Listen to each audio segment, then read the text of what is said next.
Hey guys, welcome back to the channel. This is story about what if Naruto fell in love with Koneko part 1. Before I start, please do support for more amazing content and comments for part 2. Do consider to subscribe my channel and share my video to your friends and check out the description as well. Let's start the video. I promise that we will meet again, I said confidently to my best friend. Do you really mean it, Naruto? She asked as she clutched a locket that hung around her neck. I smiled warmly and held the key. It's a promise of a lifetime, I replied. She looked at me with her brown eyes filled with doubt before they were filled with joy, and her mouth curved into a smile. The wind blew across us, her long blue hair being scattered every which way, causing us to laugh. She closed the distance and hugged me tightly. The world faded into smoke as it morphed into the underworld, smoke filling the sky and the smell of corpses was strong. Someone hovered over as my vision blurred, as it was when it happened. The sky of the underworld was much different from the sky of the human world. I stared up at it with heavy-lidded eyes as blood bubbled out of my mouth. I'm so sorry this had to happen, I heard as the speaker choked on her tears. I never wanted this. My body was numb from the waist down, and my head was spinning. I felt the person place one hand under me and the other on my shoulder as they lifted me up. I am sorry for what I am about to do, the person whispered, their tears landing on my face before they turned my head to expose my neck. Now to normal third-person view. Naruto, the rook of Rias Gremory, slowly opened his eyes. Why must these memories be the ones that appeared when I sleep after eating? Naruto thought as he leaned up and wiped his eyes of any sleep left in them. His hand brushed against the mask he has worn for the last 10 years, since he was 6. It was made of metal and was diamond-shaped with some small holes for breathing. 1. Naruto rose from his bed and grabbed his towel and school uniform, and excited the room, bumping into his roommate and fellow rook. Morning, Naruto-kun, said a sleepy Koneko as she rubbed her eyes, looking like a moe cat as she did. She wore nothing but an oversized shirt, her white cat ears and tail were out, making steady twitches as she was getting accustomed to being awake. Morning, Koneko-chan, Naruto replied cheerfully as he proceeded to pet the 15-year-old girl on the head. Koneko rubbed her head against his hand and purred. I'll make breakfast as soon as I'm done showering and dressing, Naruto informed her as he removed his hand, earning a pout. Naruto chuckled and proceeded into the upstairs bathroom as Koneko went to the downstairs bathroom. Naruto put his clothes and towel down and removed his shirt to show a decent build with little to no fat on it. However, the only thing that was different was the seal on his stomach that he would hide at school with simple illusion magic. 2. Shaking his head, he proceeded to undress completely, leaving a leather string with a key on it, and turned the water on. 20 minutes passed as Naruto exited the bathroom, his shirt and shorts in the hampers and his towels hanging to dry in the bathroom, and he proceeded to make his way downstairs. He was greeted by Koneko, her neckisha features hidden, sitting at the table in her uniform. And here I thought girls were supposed to take longer than boys when getting ready? Naruto sarcastically commented as he moved past her and into the kitchen. Those girls are some of the worst, Koneko replied as she eagerly awaited breakfast. Besides, you have a hard time keeping your face clean with that mask blocking it. Touché, Naruto replied as Koneko started to smell bacon being cooked. It was 6:52 in the morning, so they had time to eat a somewhat big breakfast. After 10 minutes, Naruto stepped out with 4 sandwiches made with toasted wheat bread, dried tomato slices, bacon, an omelet-style egg with some pepper in it, and on the side was a glass of orange juice for them both. Placing one plate and glass before her, Naruto watched her start eating her food with joy as he set his down. He was truly happy that she enjoyed his cooking. After enjoying his breakfast and cleaning the dishes, the two rooks had an hour left before school, so they decided to watch one episode 1 of the early morning anime. It turned out to be a rerun of the original Mobile Suit Gundam. At 7:50, Naruto went to the kitchen and grabbed their lunches that he prepared the night before. He went to the door to see Koneko pulling on her shoes. What's for lunch today? She asked, her eyes sparkling in anticipation as she took her lunch from him and grabbed her bag. That's a surprise, Koneko, Naruto replied with an unseen smirk as her expression became irritated. Naruto put his shoes on and grabbed his school bag. They exited and locked their small house and left for school with under 40 minutes to spare. It took only 15 minutes to get to school. They arrived at school as many students were rushing to get to their classes so their seats would not be taken by someone else. Good morning, Naruto, Koneko, a familiar voice called out to the pair. It was Yudo Kiba, a fellow second year to Naruto and fellow peerage member of Rias Gremory. He was her knight and was, as many of the boys would call him, a prince among men, as he was indeed very handsome and had girls swoon over him. Morning, Kiba/senpai. Naruto and Koneko replied as the three of them made their way into the shoe locker area. Ignoring the whispers of the girls and the quiet threats of the males, Naruto separated from his friends and changed his shoes, giving him under 20 minutes before class. Deciding to take it easy, Naruto progressed to his class reading a medical book, only to make it to see out of the side of his eye a brown-haired boy and two other males running towards him and slam into him full force. But as a rook, he took the hit and wasn't really fazed as the three boys basically bounced off of him and hit the floor, hard. Ow, the three said as they slowly stood up. Hayato-san, Naruto said as he closed his book and approached him. Are you three alright? Naruto was genuinely concerned for them as they did fall pretty hard, and it was also his dream of becoming a doctor. Yeah, I'm fine, Uzumaki. Issei relied as he stretched and helped his two friends up. But you won't be for long. All three of them went stiff as they turned to see members of the Kendo club there with their shurnai prepared. All three screaming like little girls before taking off with the crowd of girls running after them. Why do you talk to that creep, Uzumaki Kohai? An older female student/member of the Kendo club asked him. He is in my class and is pretty interesting, Naruto answered honestly. I see him as a loose friend. But he is one of the perverted trio, she stated, her face holding confusion. So, everyone is perverted, some more than others, Naruto replied as he opened his book again and continued towards class. Classes went on like normal with Naruto writing down the notes exactly and quickly just as Venelana had taught him when he was a child. Issei, however, gazed out the window with an image of Rias in his head. Soon enough, lunch came and Naruto stood up, grabbing his lunch, and made his way to the occult research club room in the old building. Naruto could not eat in front of the other students in fear of what he might do. Naruto entered and saw Koneko already there, her lunch being clutched into her stomach as she waited for him to show up so they could eat together. She relaxed when she saw him entered and made room for him on the couch. Once Naruto sat down, the two of them started eating, with Naruto once more opening his medical book and started reading on how one must go about reattaching limbs. The door opened again as their king and queen, Rias and Akino, entered. Rias made her way to the desk and sat in its comfy chair as Akino prepared some tea for the four of them. Really, Naruto-kun? Rias commented. I know you want to become a doctor, but with your condition you can't. Naruto froze. Every day. Every damn day she does this. He thought as his body stiffened and then slouched slightly. He felt an unyielding guilt and sadness stir in his stomach. The hand holding his book shook in anger. Akino and Koneko witnessed this and then glared at Rias, who was too occupied by her tea and lunch to really notice. I guess I'll never learn, Naruto said weakly as he put his book and his food away, unable to focus on them. Koneko gently took his hand, gaining his attention. I think you'd make a great doctor, Naruto-kun, she honestly said. Koneko knew he could do it, however it was not the normal means of being a doctor. He had been trained by many medical devils while in the underworld since he was 9 and was pretty good at what he could do, though he wasn't as good as a professional, which he was okay with.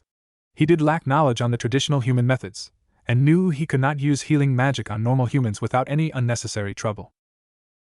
Naruto smiled under his mask in gratitude. He could always count on Koneko to cheer him up.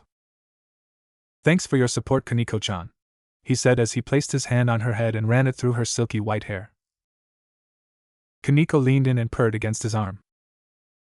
Chuckle, even if you can't become a doctor, Akino said as she placed 2 cups of tea on the table for them. I know that you could use that knowledge to be, licksy lips sensually, creative in the bedroom. Akino got a laugh at Naruto's face as it became the same shade of red as Rias's hair. The door opened as Kiba stepped inside with a bag. Rias-bucho, I have some news, he stated as he sat down on the sofa chair besides Naruto and Koneko. What is it, Kiba-kun? Rias asked as her eyebrow rose. I just found out that yesterday, Issei was asked out on a date. He agreed to go out this Saturday, Kiba informed them, catching all of their attention. It's a fallen angel, and she is probably going to kill him. Rias held a focused face as she thought about the information she just heard. I say we wait it out, Rias answered. It'll be easier than asking him to join anyway. I know what you're thinking, Rias. Naruto said, grabbing her attention. You are going to let her kill him so he won't have a choice in the matter. You know I don't like this, Rias. It is what I want to do, so it is how it will be done, Rias replied. I'll do anything to get out of this engagement with Riser. Naruto removed himself from the couch and headed towards the door. And where do you think you're going, Uzumaki Naruto? Rias asked in a demanding tone a parent would use against their child.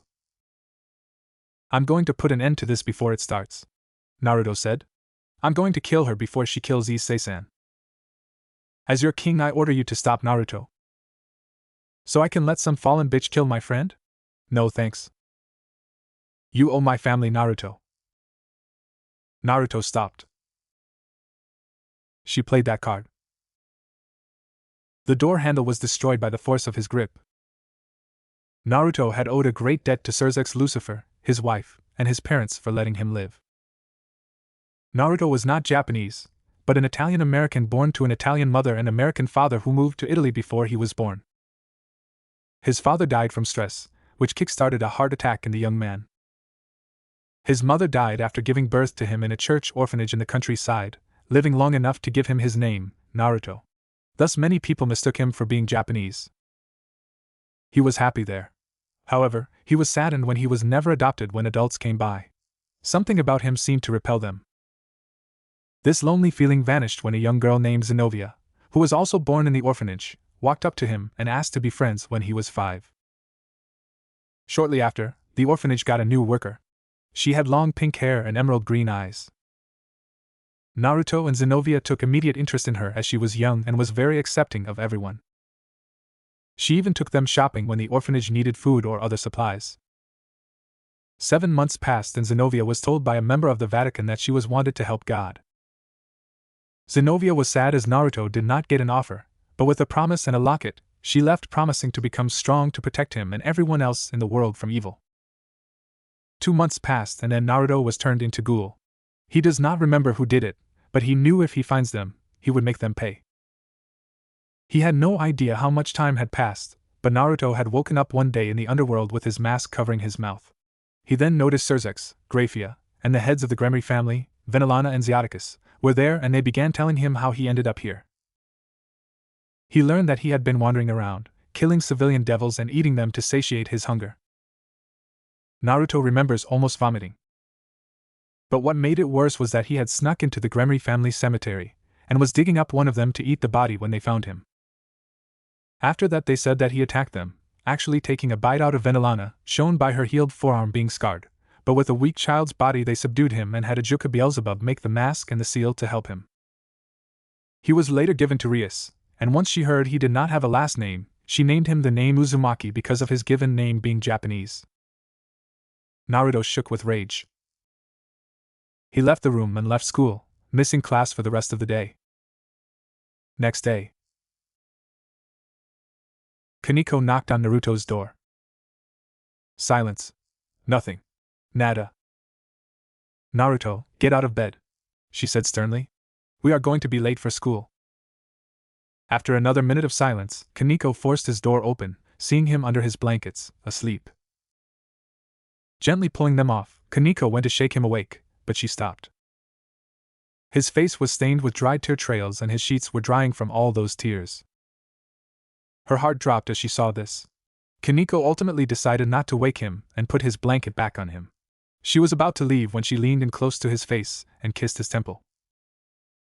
With her face a healthy shade of crimson, Koneko left their home and went to school, with the intent of informing the administration that Naruto was sick and would not show up that day. She then got emotional because she was remembering her first time meeting Naruto. She was 10 years old and her life was spared death at the whim of Surzex, in hope of having her serve his sister Rias. She had no name at the moment, having renounced the name given to her, as Surzex, and she walked towards Rias and Akino. Out in the corner of the room was Naruto. His aura, from what her senses were telling her, was very sad and hidden very well. Koneko. Koneko Tujo will be your name, Rias said as she hugged the young Nekishu. That night, Koneko stood out on the balcony, her ears and tail hidden as she did not like them anymore. She still wore the shirt that Surzex gave her, and it was freezing. She was so focused on this that she did not hear someone behind her. She felt something warm and comforting being draped on her small frame. Koneko turned her head to see Naruto there, his eyes holding nothing but concern for her.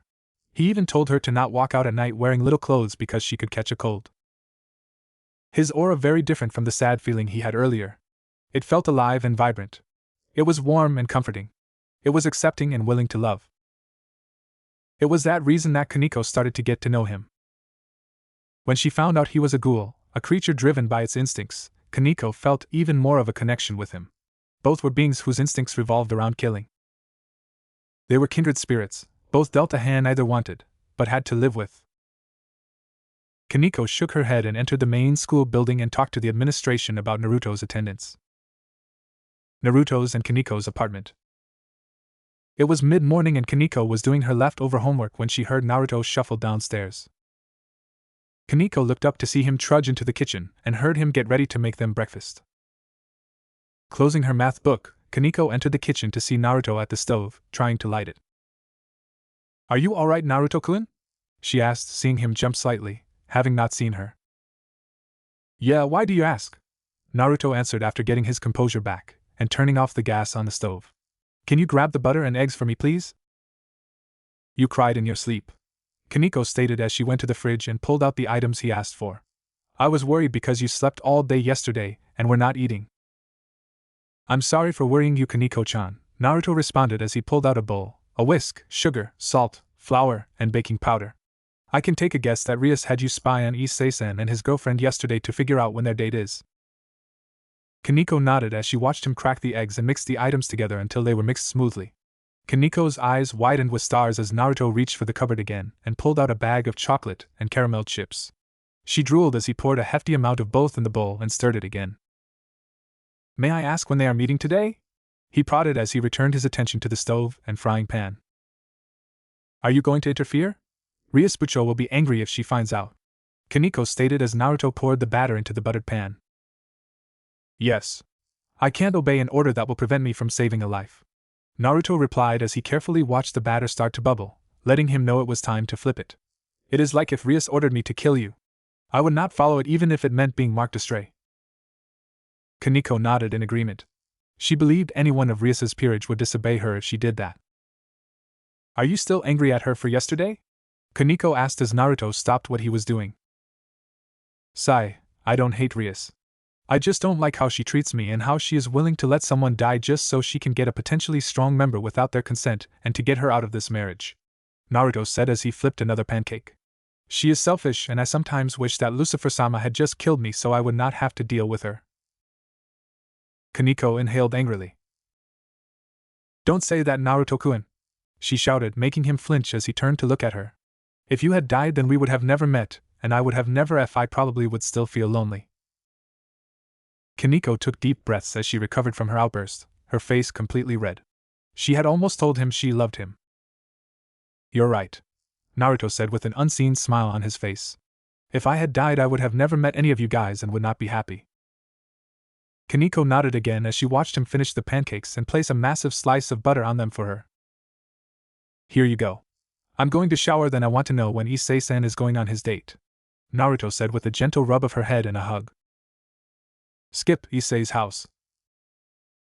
Naruto, wearing cargo pants and a bulky orange sweatshirt with its hood up and orange-tinted sunglasses, stood unnoticed by everyone who had walked by. "I gotta say that being able to become invisible is amazing, Kurama," Naruto thought as he rubbed the young kitsune's head that stuck out of his sweater collar. Kurama, one, was his familiar, a young kitsune with one tail. As a kitsune, Kurama's magic and abilities were based around getting around without being seen to prank others, along with the natural elemental abilities adult kitsune were naturally gifted in. This helped Naruto be sneaky and hide his presence. Kurama could also change sizes. His current default size was the size of a normal cat, so he could be carried around easily. His current max size was that of a small horse. After some head petting, Naruto had been told by Koneko that Issei's date was at 1 in the afternoon, and that Rias had slipped one of her summoning seals onto him. So at around 12:30, Naruto summoned Kurama to hide him, and he flew to Issei's house and was currently waiting for said teen to leave the house. After another 10 minutes, Issei left his house in casual wear one would be dressed in on a first date. Naruto smirked under his mask as he followed the unaware brunette to pick up his girlfriend. Naruto frowned. This woman wasn't even trying to hide her murderous intent that her energy had. Anyone who had the slightest ability to sense energy could feel it, and if there were people around who could, they probably would just leave her be.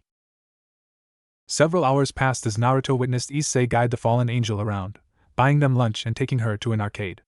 Issei even won her a bracelet from a game, simple teenage things that Naruto could not understand why they were considered date-worthy or entertaining. It was mid-evening as the sun had begun to set as Issei and the fallen were walking through an empty park. This may be the time she will make her move, Naruto thought as he watched the couple from atop the wall surrounding the park. It's getting dark, so vision will be impaired for humans, and it's empty so no witnesses. Naruto watched as the fallen put her hands behind her and faced Issei. Issei-kun, today was enjoyable, Yuma said as Naruto sensed her killing intent, Ki, start to rise. But there is one more thing that will make it better. Really, then what is it, Yuma-chan? Issei thought, images of her naked and them having sex. Will you die for me? Issei's eyes widened. Could you repeat that, Yuma-chan? I don't think I heard you correctly? Issei asked. He looked at her. Can you die for me, Issei-kun? Yuma asked as her voice deepened to that of an older woman's voice and her clothes disappeared and were replaced by a leather bondage outfit with massive amounts of under and thigh showing. I saw a bear, Issei shouted in his head, not really taking what she said to heart as the fallen made a spear of light. It was fun, but you die here, the fallen stated as she went to stab Issei through the gut. However, she was forced to jump back as something erupted into flames out in her peripheral vision. The flames died down to show a baby horse-sized Kurama, now, standing between her and Issei. Kurama growled when the fallen tried to take a step forward, thus keeping her at bay as he bore his sharp fangs at her. What the hell? Issei shouted as he stepped back, only to bump into something, which turned out to be Naruto, who pulled his hood off. It's alright, Issei-san, Naruto stated as he smiled. It was unseen but implied by his tone. You won't die today, but you'll have to come back to my home for the time being. But... Sorry, but your compliance isn't a factor, Naruto said as he knocked Issei out by chopping him in the neck. Thank you for holding her back, Kurama. Now take Issei back home as I take care of the fallen. Kurama nodded as Naruto placed Issei on his back and took off. No, don't, the fallen shouted as she went to throw her light spear only to see Kurama vanish. Invisibility? That makes it impossible without sensing him. The fallen did not have time to concentrate as she was knocked on her ass by a vicious punch to the face courtesy from Naruto. Fuck! She shouted as it really hurt. She grabbed the side of her face as she stumbled to get up, seeing Naruto stand there nonchalantly. Who the hell are you? She shouted, angry that her prey had disappeared. My name is Naruto Uzumaki, rook in services of the Gremory family, Naruto said as he pulled on a pair of black leather gloves. And may I know your name before I kick your ass? My name is Rainier, answered snarling. A rook of the Gremory family? Shit, I'll need to call in backup since I heard from the higher up that they have an extremely dangerous rook on their side. Rainier thrust her hand forward and 3 summoning circles appeared, along with 3 more fallen angels. A man, a full-grown woman, and what appeared to be a goth Lolita girl who may be an adult, Naruto wasn't sure since many races could keep a very youthful appearance. Too weak to fight your own battles, I see, Naruto said as he leaped at the man, sending him through the park wall and spun-kicked the loli into a bench. Rainier, who the fuck is this guy? Screamed the other female fallen as she summoned a blade of light. Naruto Uzumaki's the name, and slaying fallen birds is my game, Naruto replied as he dodged her blade, gripping her wrist and pulling her into his incoming fist. Kalawarner vomited as he removed said fist from her gut. Rainier took a step back as Naruto turned to her and started laughing his ass off. He collapsed to his knees, pounding the ground. What's so funny? Rainier shouted as she made another spear of light to defend herself. Naruto ignored her as he laughed. His body blurred for a second. Then again. It happened a third time, revealing a smaller Kurama laughing, showing his excitement by grinning and making what was assumed a laughing noise. Rainier looked around her to see that none of her friends were there and her spear was gone. She was still on the ground, her ass growing cold from the cobble walkway made contact to her butt. Why, you little furry fucker! Rainier screamed as she realized he had her in an illusion. 2 light spears appeared in her hands as she prepared to attack. Kurama shook his head as he vanished through his teleporting seal, safely away from Rainier. Naruto and Koneko's apartment. So Kurama stayed behind as you carried him here? Koneko asked begrudgingly.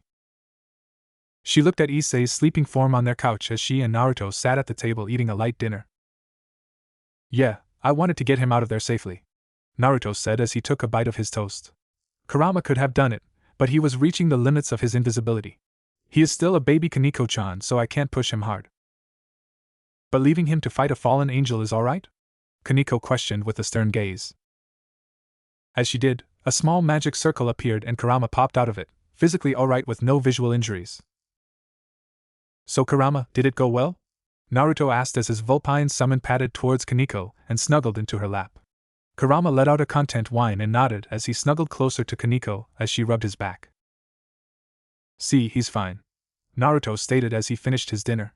Issei-san, on the other hand, will have to be told the truth. And if he freaks out or gets overwhelmed, we can just erase his memories of what happened and the memories of the fallen. Koneko nodded as she handed Naruto her plate and picked Kurama up. Should we call Rias to explain this to him?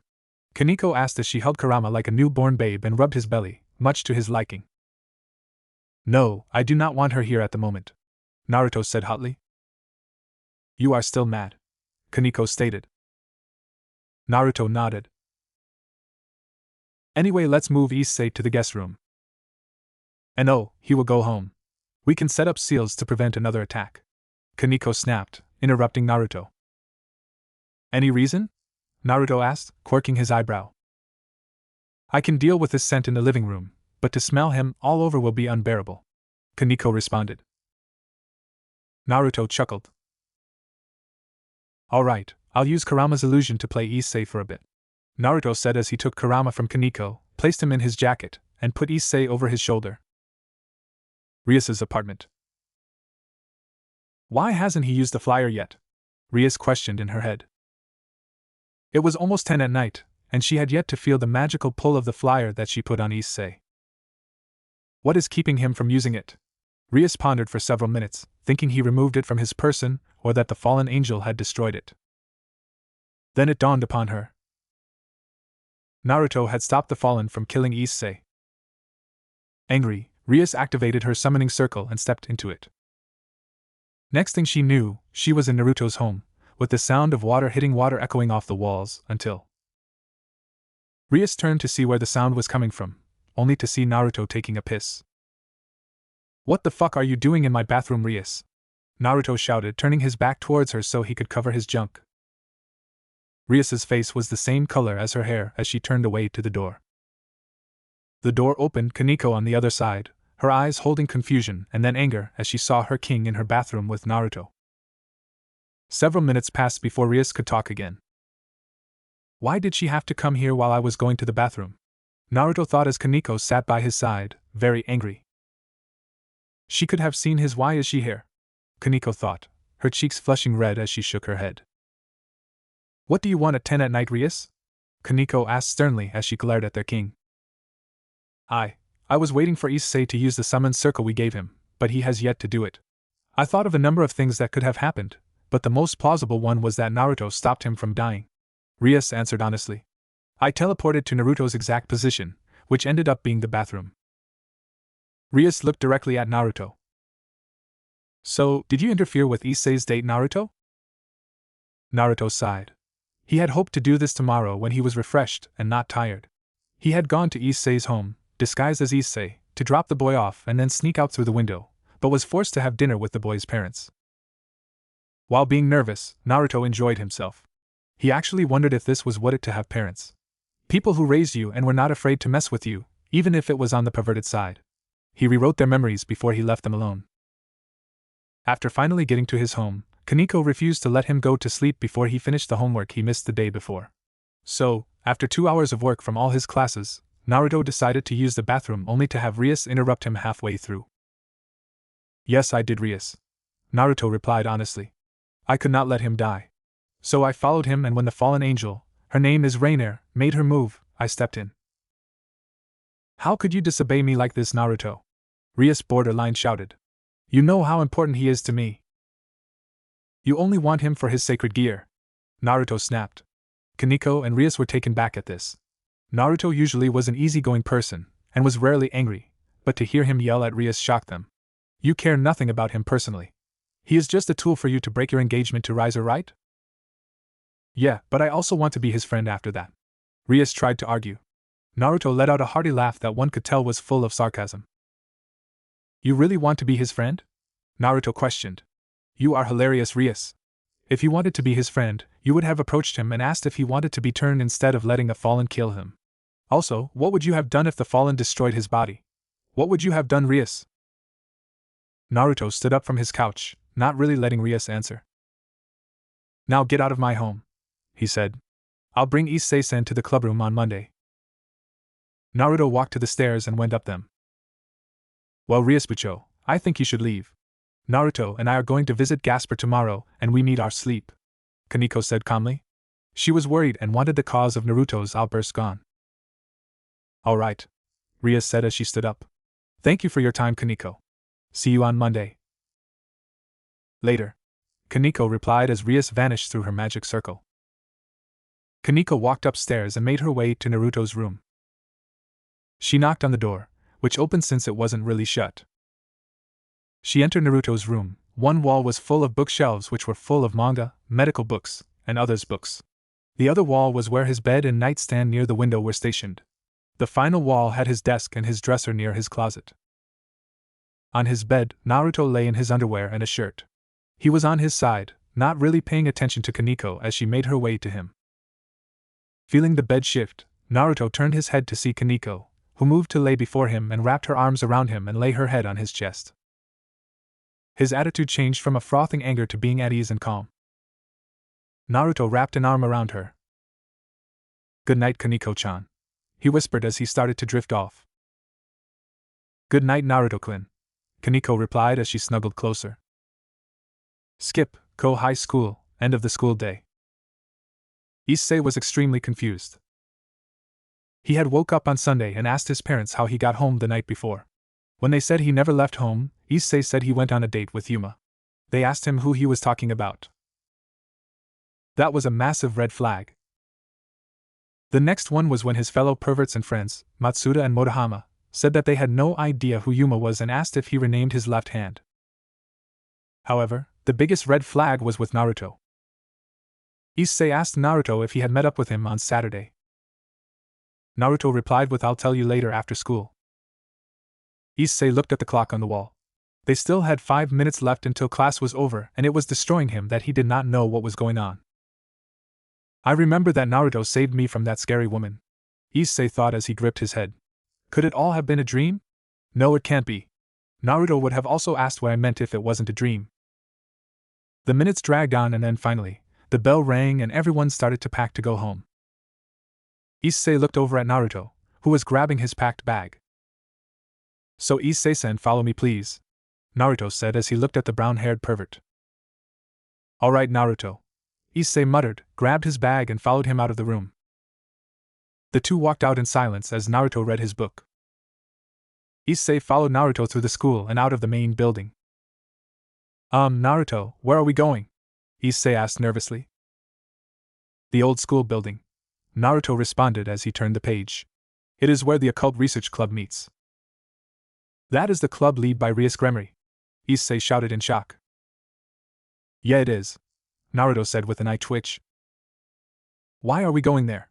Issei asked, his mind still somewhere on Rias's body. Rias wants you to join our club, Naruto stated as if it was obvious. Really? That's awesome, Issei shouted. Naruto stopped, making Issei bump into him. Something wrong, Naruto? Issei, you are going to be given a choice, Naruto said as he closed his book and turned to Issei. This last weekend, a creature called a fallen angel tried to kill you by pretending to be a human named Yuma. Do you remember that? So that wasn't a dream? Issei asked, somewhat scared. Did I die and is this heaven? No, you're still alive. I did save you if you remember? Yeah, you did, by knocking me out if I might add, Issei grumbled. Well, you'll be happy to be alive when you hear the benefits you'll get, Naruto said as he started walking again. They walked for another minute before they saw the old school building. The duo entered and Naruto led Issei up to the second floor and past the forbidden room where Gasper was sealed. They made their way to the main room and Naruto opened it. Inside, Kiba was sitting in a sofa chair sipping tea while Koneko was sitting on the couch with a plate of cookies. In the background, a shower was going. "Good afternoon, Naruto," Issei. Kiba greeted them as Naruto waved at him and went to sit next to Koneko. Koneko reached to her cookies and gave one to Naruto. Naruto smiled and took the treat as he pushed a small button on the side of his mask, making the center of the mouthpiece split and receded into the sides, revealing Naruto's face. Naruto took a bite, showing his slightly larger canine teeth to Issei, who was registering who was in the room. "Is Rias in the shower again?" Naruto asked, which got Issei's attention. "Yeah, she has a free period during the last class now, so she decided to take a shower," Koneko said blandly. She did not know why her king just had to have a shower here.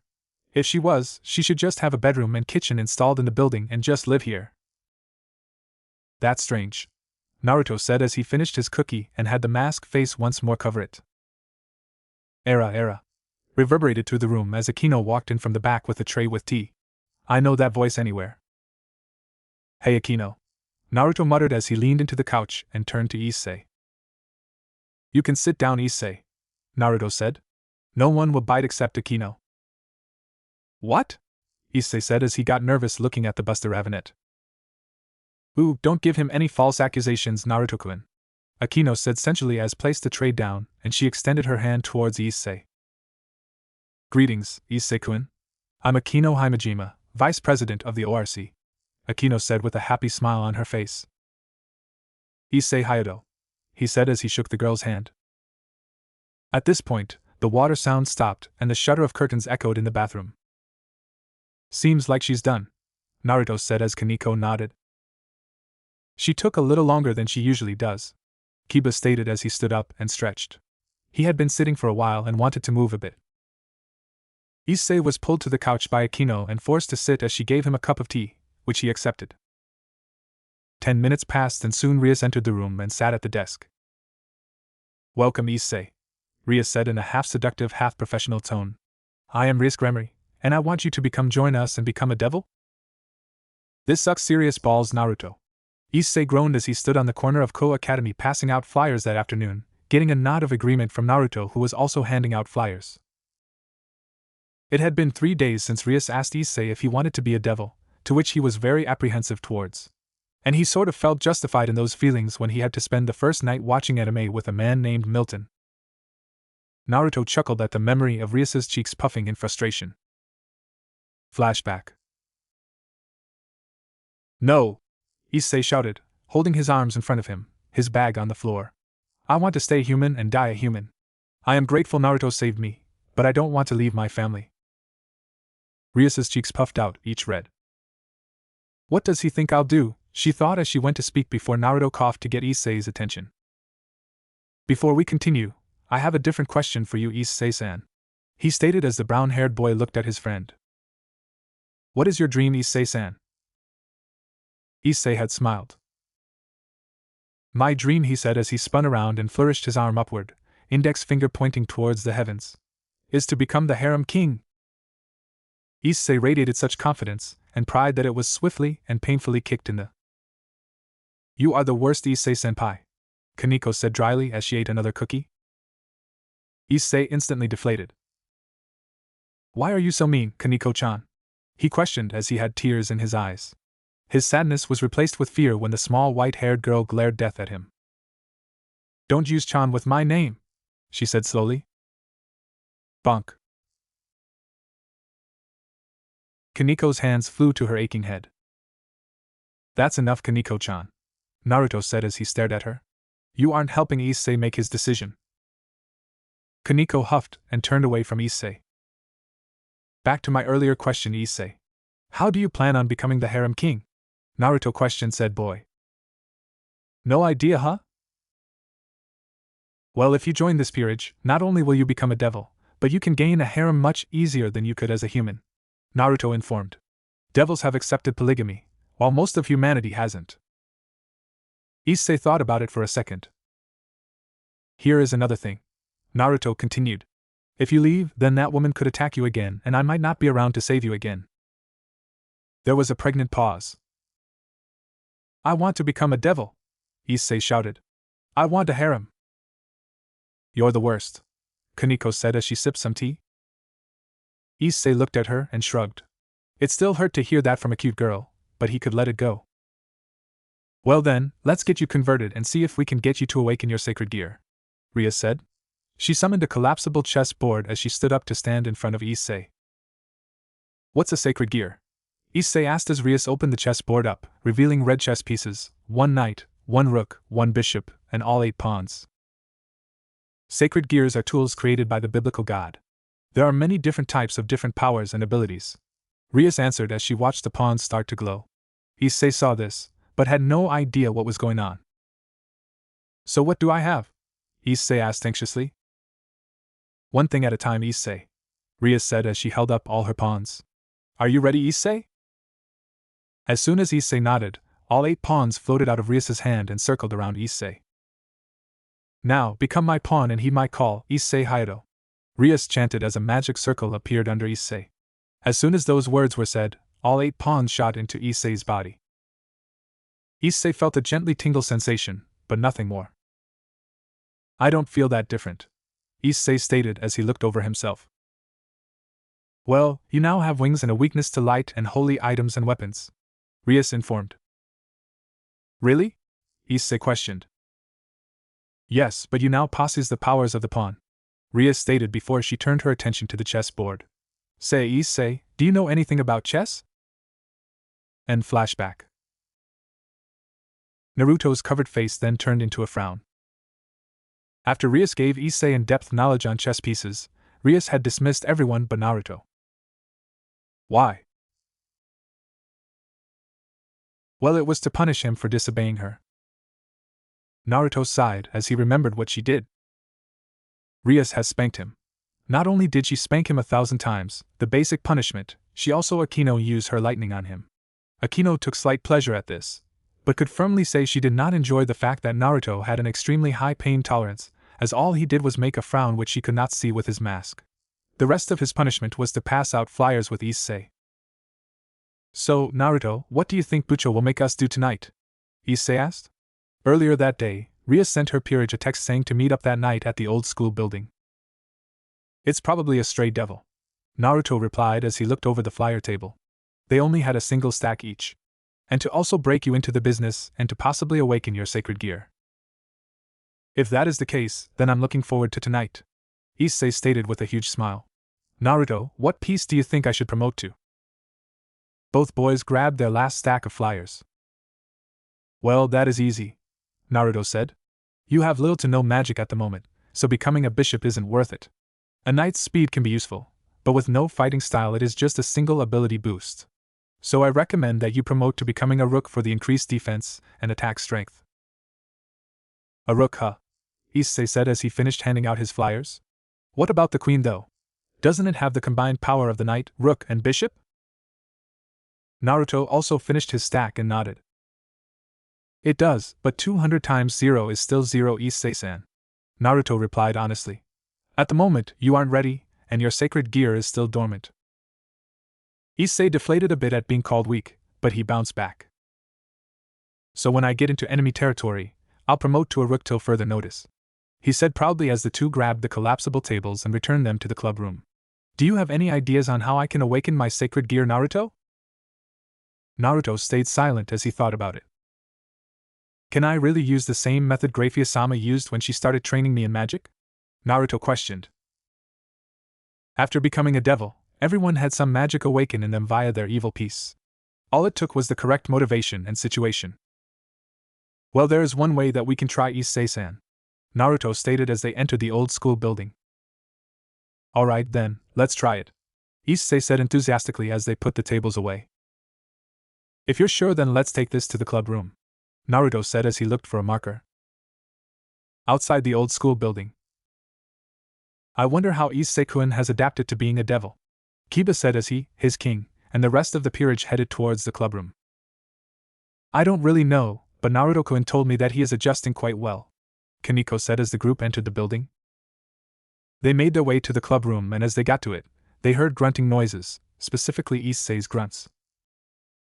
They heard them talking as they got to the door. Come on, Issei-san, is that all you can do? Naruto asked in an uninterested manner. I'm doing as best I can, Issei stated.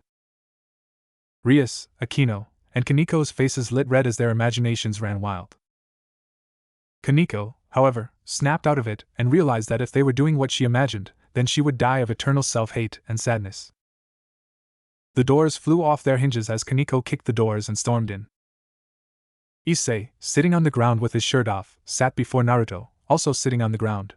Issei had a massive circle drawn on his stomach with black marker.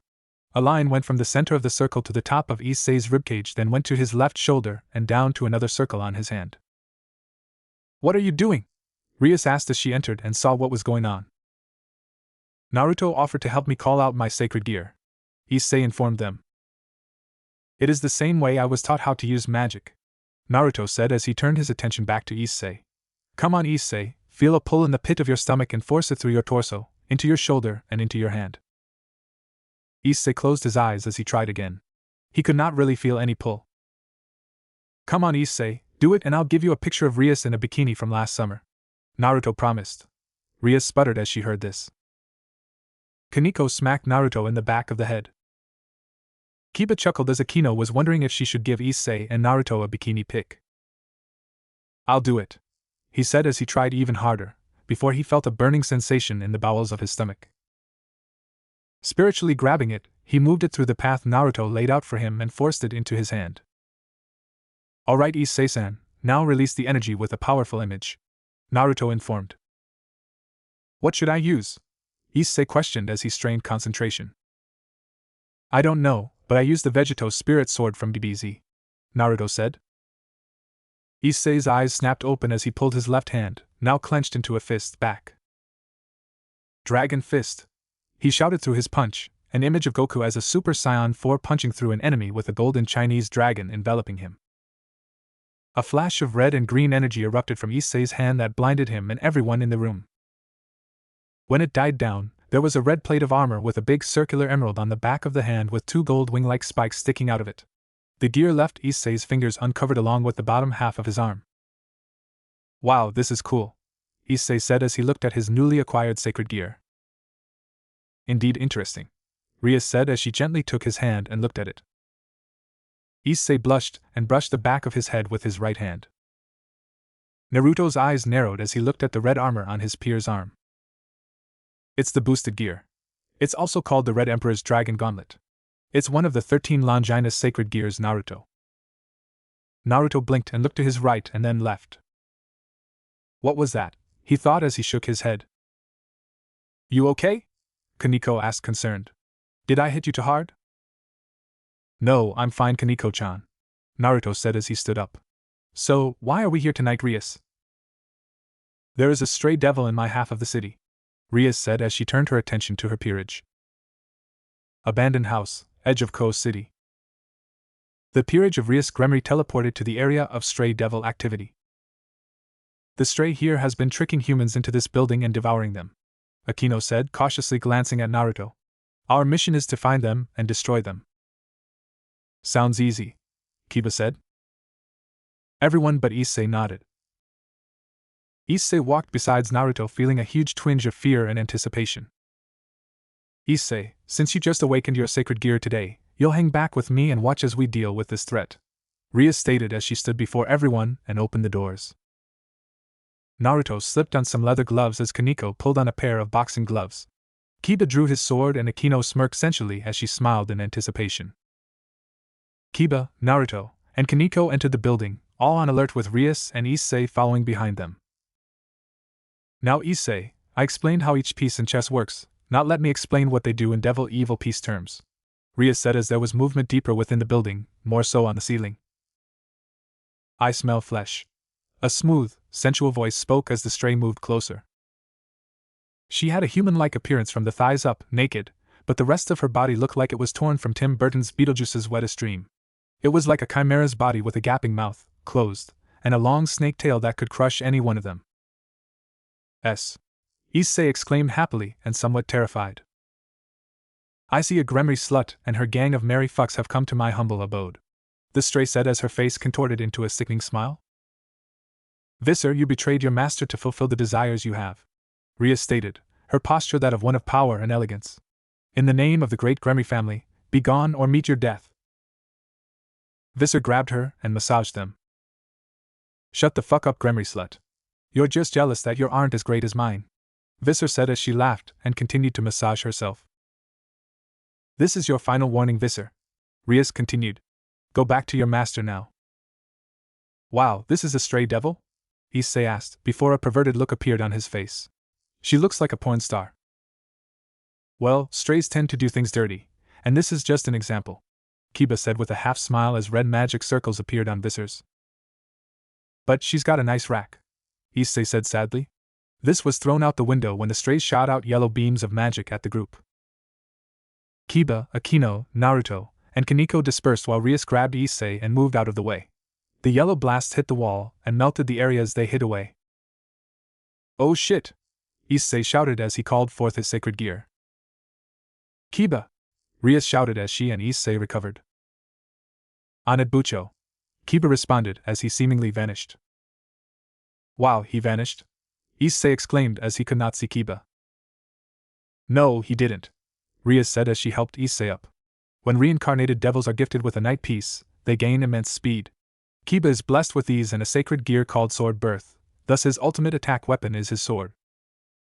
Issei watched as Visser's arms were sliced off, causing her to scream in pain as blood gushed out of them. Koneko stepped before Visser with Naruto behind the stray. Visser grit her teeth and roared. The upper torso of her chimera-like body opened its mouth, revealing very large teeth. Watch out, Naruto, Koneko! Issei shouted as Visser went to attack Koneko. Visser's mouth successfully closed around the small girl. Visser chuckled as she tried to chew her prey, only to have it forced open from within. Koneko's clothes were torn here and there, revealing her bra and panties. Don't worry about those two, Issei, Rias said calmly. In the game of chess, they are my rooks, with simple attributes.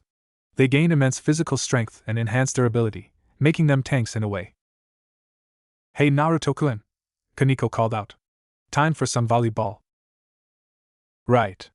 Naruto called back, getting ready. Koneko, with one arm still holding the mouth open, punched through the stray's teeth, jumped out and punched the chimera underbelly, launching Visser up into the air. Set! Koneko shouted. Visser came down fast as Naruto clenched his fist and spread his legs. Serve! He shouted as he spun-kicked Visser back into the air. Koneko jumped into the air, and once about Visser, her hands clasped over her head for a sledgehammer. And spike! Koneko shouted as she slammed her raised hands into the stray's body once again. The force was so great that it knocked out some more of Visser's teeth and broke several of her bones.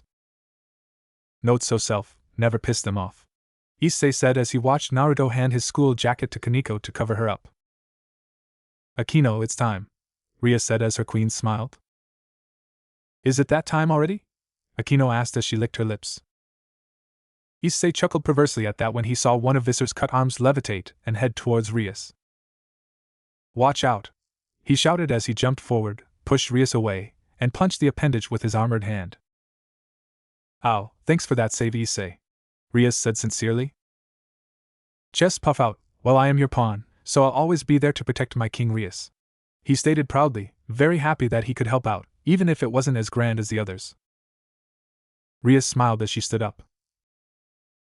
Alright Akino, set her up so we can finish her off, Rias ordered.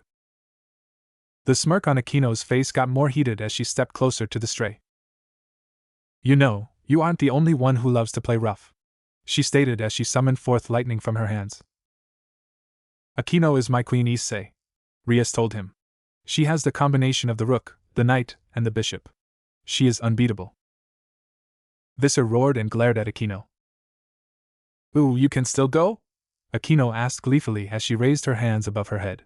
Goody for me because I can play more. She is also into S&M, Rias informed Issei, whose face widened in shock. Wait, you mean she gets off on this type of stuff? Issei asked as he pointed at Akino. Is it as good for you as it is for me, baby? Akino asked. While Issei, Rias, and Kiba thought that she was asking Visser this question, when in fact, she was looking at Naruto out in the corner of her eye. Naruto shivered and was glad he had his mask, which hid his blush and helped keep him from smelling nasty odors.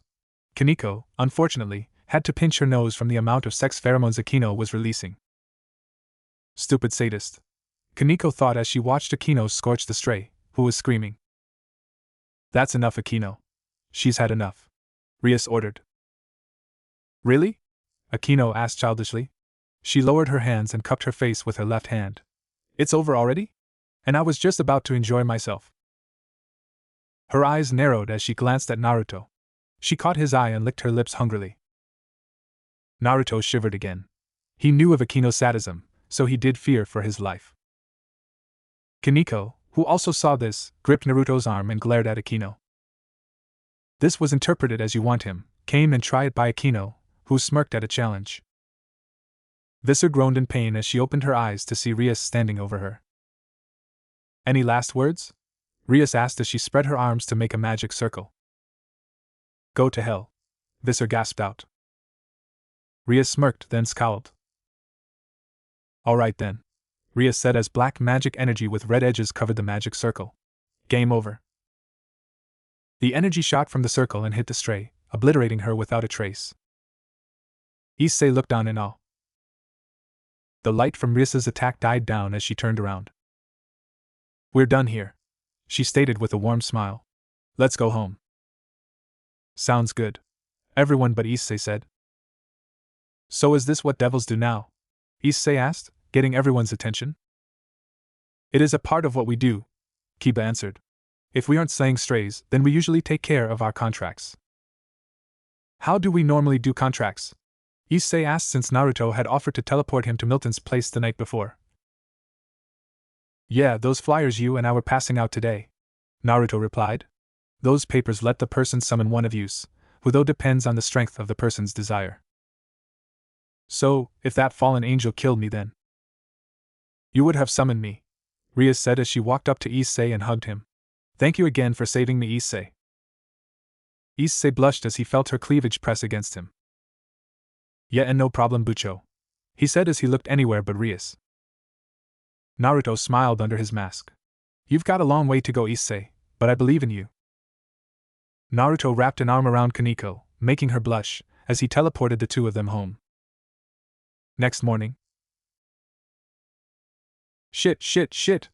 I'm going to be late, Issei shouted as he threw on his clothes, shoes, and grabbed his bag before running out the door. 10 minutes pass, 5 of them being wasted as he had to wait at a stoplight. Issei was still rushing off to school. He made a sharp turn before he slammed into someone, knocking them and himself over. Few blocks away. Sniff, sniff. Naruto was looking for Issei since the latter hadn't shown up for school. He was the only one able to leave since Kurama could act as his stand-in and take notes for him, even though his writing was still bad. Naruto sighed as he followed Issei's scent and eventually found him, 1 block ahead, with what appeared to be a nun talking as if they were long-time friends. Oh crap, Naruto thought. He was about to rush over and grab Issei, but then he sensed the sacred gear from the girl and her aura. It was warm and filled with immense kindness. However, deep beneath it were strings of terrible sadness and want. Closing his eyes and scratching his head, Naruto made his way to the two and tapped Issei on the shoulder, causing the brown-haired boy to jump. Sorry for scarring you, Issei-san, but you are late for school and so am I, Naruto said before looking at the girl. She wore a nun hood, a silver cross necklace, and a greenish-blue-gray nun dress with many crosses on the lapels. Her hair was long, near her waistline. It was the same shade of blonde as his. Her eyes were bright lime green eyes that were captivating. Sorry if my friend was bothering you, Naruto said casually. It's fine, she said in broken speech. Naruto quirked an eyebrow. She is a foreigner, he thought, and her accent is that of an. Sono Naruto Uzumaki. Parlo Italiano quindi, per favor, parla nella lingua in cui ti trovi più a tuo agio. I am Naruto Uzumaki. I speak Italian, so please, speak in the language you are most comfortable in. He spoke fluently. The girl was stunned before gaining her composure. Mi chiamo Asia Argento. A bello connoisseurdi, Naruto. My name is Asia Argento. It is nice to meet you, Naruto. The now named Asia answered in fluent and perfect Italian. Issei knew they were speaking a different language. He could tell by the movement of their lips, and their voices did not match it. It was like watching a dubbed version of an anime or an old Godzilla film. "Stay andando in chiesa? Are you on your way to the church?" Naruto asked as he continued to talk to Asia. "Si lo sono. Issei mi stava accompagnando prima che ti presentassi." "Yes, I am. Issei was accompanying me before you showed up," Asia answered as she pointed to the church on the hill. Immediately, Naruto's devil instincts kicked in, sending warnings to him that the place was dangerous. This was natural for all devils, but for some reason it was stronger than normal. "Va bene, ti lascio a voi due. Andrò a scuola e inventerò una scusa per essere in ritardo." "Alright, I'll leave you two to that. I'll go to school and make up an excuse for being late," Naruto said as he walked off, waving goodbye lazily. After school. Slap! Issei grabbed his cheek while Naruto did not flinch. They were in the ORC club room. Akino and Kiba were off doing contracts while Koneko was there eating some snacks from the table. "You went to the church and not only that, befriended the enemy," Rias said angrily. "And you just let him do it?" "Yes, Rias, I let him do it," Naruto said calmly. "She had no idea how to get there, so I don't see why you are so mad." "Yeah, I told you about the intense feelings I got from the church, but why is it so bad?" "Because that is where the fallen could have taken refuge," Rias informed. "So I forbid both of you from seeing her again."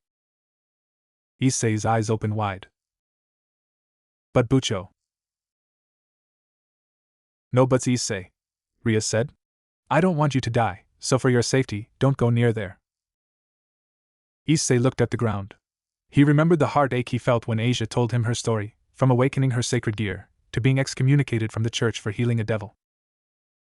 She deserves better than what she has gotten, Issei thought before Rias sighed.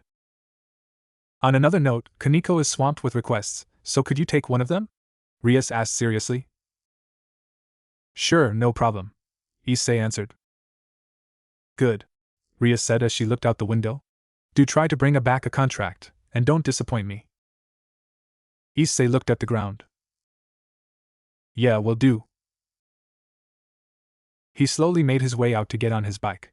He found out that with his little magic power, he could not use teleport circles, so he used a bike to get from his last few clients, except his first one, which was Milton.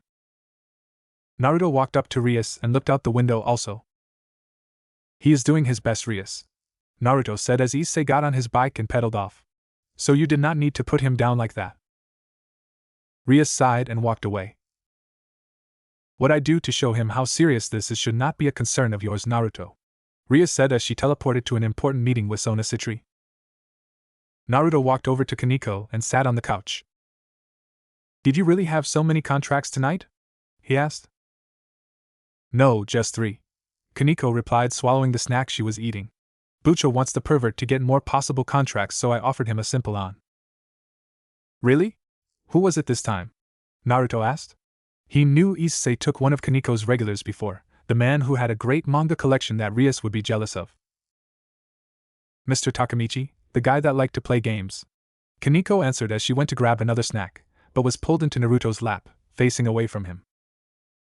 What are you? She tried to ask before she saw a cookie with chocolate chips in his hand. He was holding it up to her mouth. I enjoyed doing this when we were younger, Naruto said as he used his other hand to brush through her silky white hair, causing her to purr. Koneko knew what he was talking about. It was just before Kiba joined them, but after Gasper did. After she started to get to know him, she would spend a lot of time with him, and a few times she sat on his lap when they ate, making him feed her and pet her. Venilana had laughed like any mother and Zeoticus smiled. Akino chuckled perversely. Gasper did not do anything since he kept to his room. Rias was jealous and had forbid them to do it again after the third night of this. Koneko smiled and took a bite of the cookie he offered. I miss this feeling, she thought as she happily chewed. She had done this with her sister years before she was turned into a devil. After Kuroka had been turned, she was usually busy dealing with whatever thing her master had her do, leaving her little time with Koneko. It all stopped when Kuroka had killed her master and abandoned her. They stayed like this for 40 minutes as Naruto smiled under his mask. He was always happy when Koneko was happy. Koneko relaxed and leaned back until Naruto's head was resting on her shoulder. She moaned a bit when Naruto's hand found where her cat ears were and gave them some attention. Koneko swallowed the cookie she had in her mouth and turned her head to look at him. Naruto-kun. Yes, Koneko-chan? Kaneko's face was flushed red and she was breathing heavily as he massaged her ears. She was pressing her thighs together, making her grind slightly into his legs. Naruto-kun, she slurred. I want. Koneko was interrupted when Naruto's phone went off. Its loud ringtone knocking Koneko out of her dazed state, and she removed herself from his lap. Oh, Lucifer-sama, that was close. She thought as she looked over her shoulder to make sure Naruto was focused on his phone. Koneko pressed her thighs again and nodded on confirmation. She would have to change her panties. Alright, we'll be right there, Naruto said as he hung up his phone and turned to Koneko. Koneko-chan, Issei-san has been attacked, so we need to go now. Koneko wanted to protest, but had no time to do so when he grabbed her and they were teleported to Issei's location. Once the circle vanished, the two of them looked around and saw Akino and Rias next to them while Kiba was clashing swords with a pale-haired exorcist who had a blade of light and a gun. More shitty devils for the mighty freed to slay! He cried out joyfully, his tongue out and his eyes wide in a maniacal way. Issei was on the floor, holes in each of his legs and a long slash on his back with blood flowing through half-healed wounds. Besides him, Asia was there, covering her chest as Naruto could see that her clothes and bra had been slashed. She had no injuries, but it still angered Naruto. Said Devil lunged from his spot. Kiba ducked as Naruto sailed over him and punched Freed away from his friend and into the wall, imprinting it. Asia, cosa e successo? Asia, what happened? Naruto asked. Asia looked up when she heard her name and saw Naruto there, shocking her. Sei ancha un diavolo, Naruto? You are also a devil, Naruto?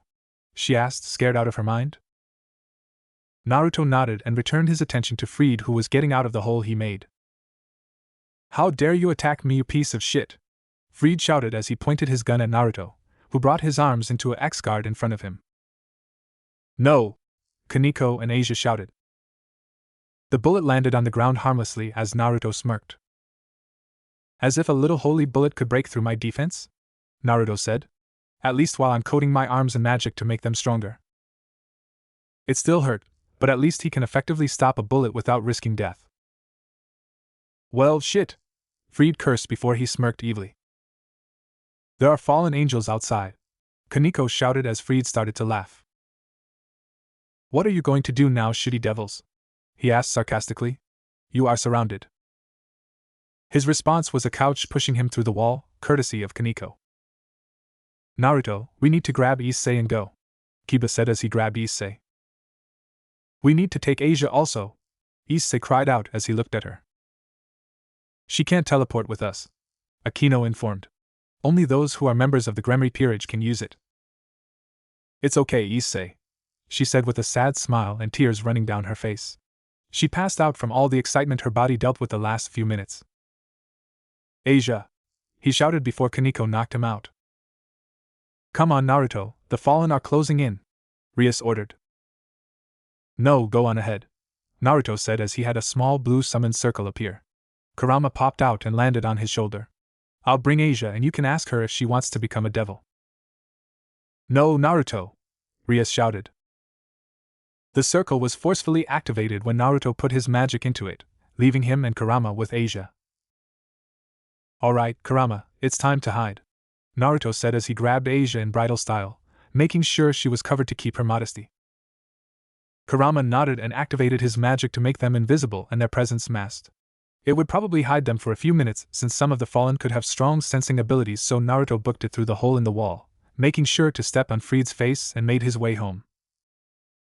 Next day, early morning, before school, Naruto and Kaneko's apartment. Asia was crying tears of joy when Issei hugged her tightly while Naruto, Koneko, and Rias watched the two. Asia had stayed in Kaneko's room the night before, also was lent some of Kaneko's clothes which were a little tight but were better than nothing. She had woken up that morning and screamed, causing Koneko to rush in to try to calm her down. After a nice breakfast, Naruto called Rias to have her and Issei come over. I am so sorry that I did not tell you I was a devil, Asia, Issei apologized. I wanted to be the friend you wanted, but I lied to you. Asia's heartstrings were pulled in more ways than one. She had wanted friends for a long time. Not like the people she lived with while she was with the church, but people her age. I was taught to forgive those who ask for forgiveness, she said as she looked at him with more tears in her smiling face. So I forgive you, Issei. Issei smiled and hugged her again, it being reciprocated by Asia. I am happy for them, but we need to move along, Rias thought as she coughed into her hands, getting their attention. As happy as I am for your reunion, I would like to talk to you, Asia, Rias said calmly. Naruto raised an eyebrow. So, is she going to ask about Asia joining us, or something else? He thought. He honestly wanted the former since Asia was a very sweet girl and deserved a family. Although Naruto had some issues with Rias, he still cared for her. May I ask who you are? Asia asked in slightly better speech as she and Issei sat on the seats opposite of her. I would like to ask you to become my bishop? Rias asked as she placed a red bishop piece on the dinner table. I don't know, Asia said as she looked at Rias and at Issei. I know that Naruto and Issei are nice people, but I know nothing about you. And I am still processing what happened. Issei placed a hand on hers. He remembered what Fried had done.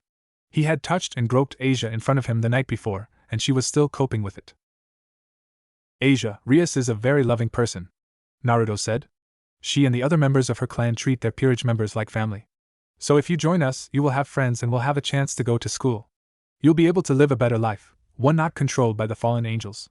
You'll be able to make your own decisions. Asia thought very hard on his words. She wanted to go to school and she wanted to have friends. However, will I be able to go to heaven if I become a devil? She asked in a scared tone. Naruto was afraid of this question. He had no clue if reincarnated devils would be able to go to heaven. It was a loaded barrel and no matter what he said, that bullet would hit something. Who cares if you go to heaven? Everyone's attention was immediately glued to Koneko, who was sitting next to Naruto. If you make the best of the life you have, then will it matter if you go to heaven? You won't go to hell, being a devil and all, so you don't need to worry about that, Koneko said in a matter-of-fact tone. Naruto wanted to facepalm and Rias wanted to reprimand her, but they were stopped when Asia placed her hands against her chest, eyes closed. Silence reigned supreme for several minutes before her eyes opened again, firm in her decision. Church. Damn you, Fried! Reiner shouted as she punched him. I'm sorry, Reiner-sama, the ex-priest said as he was kicked in the face by the angry fallen. Take it easy, Reiner, Millet said as she floated next to her boss. No, keep it up, Donasik said as he glared at the priest. He failed and even worse, he lost the girl. I can find her and bring her back. Fried tried to plead, but was thrown across the room, again, almost hitting Kalawarner. Watch where you throw your toys, Reiner, Kalawarner snapped as she dodged a flying Fried. Shut up, Kalawarner, Reiner shouted as she stormed out of the room, kicking Fried once more, and made her way to the underground sanctum.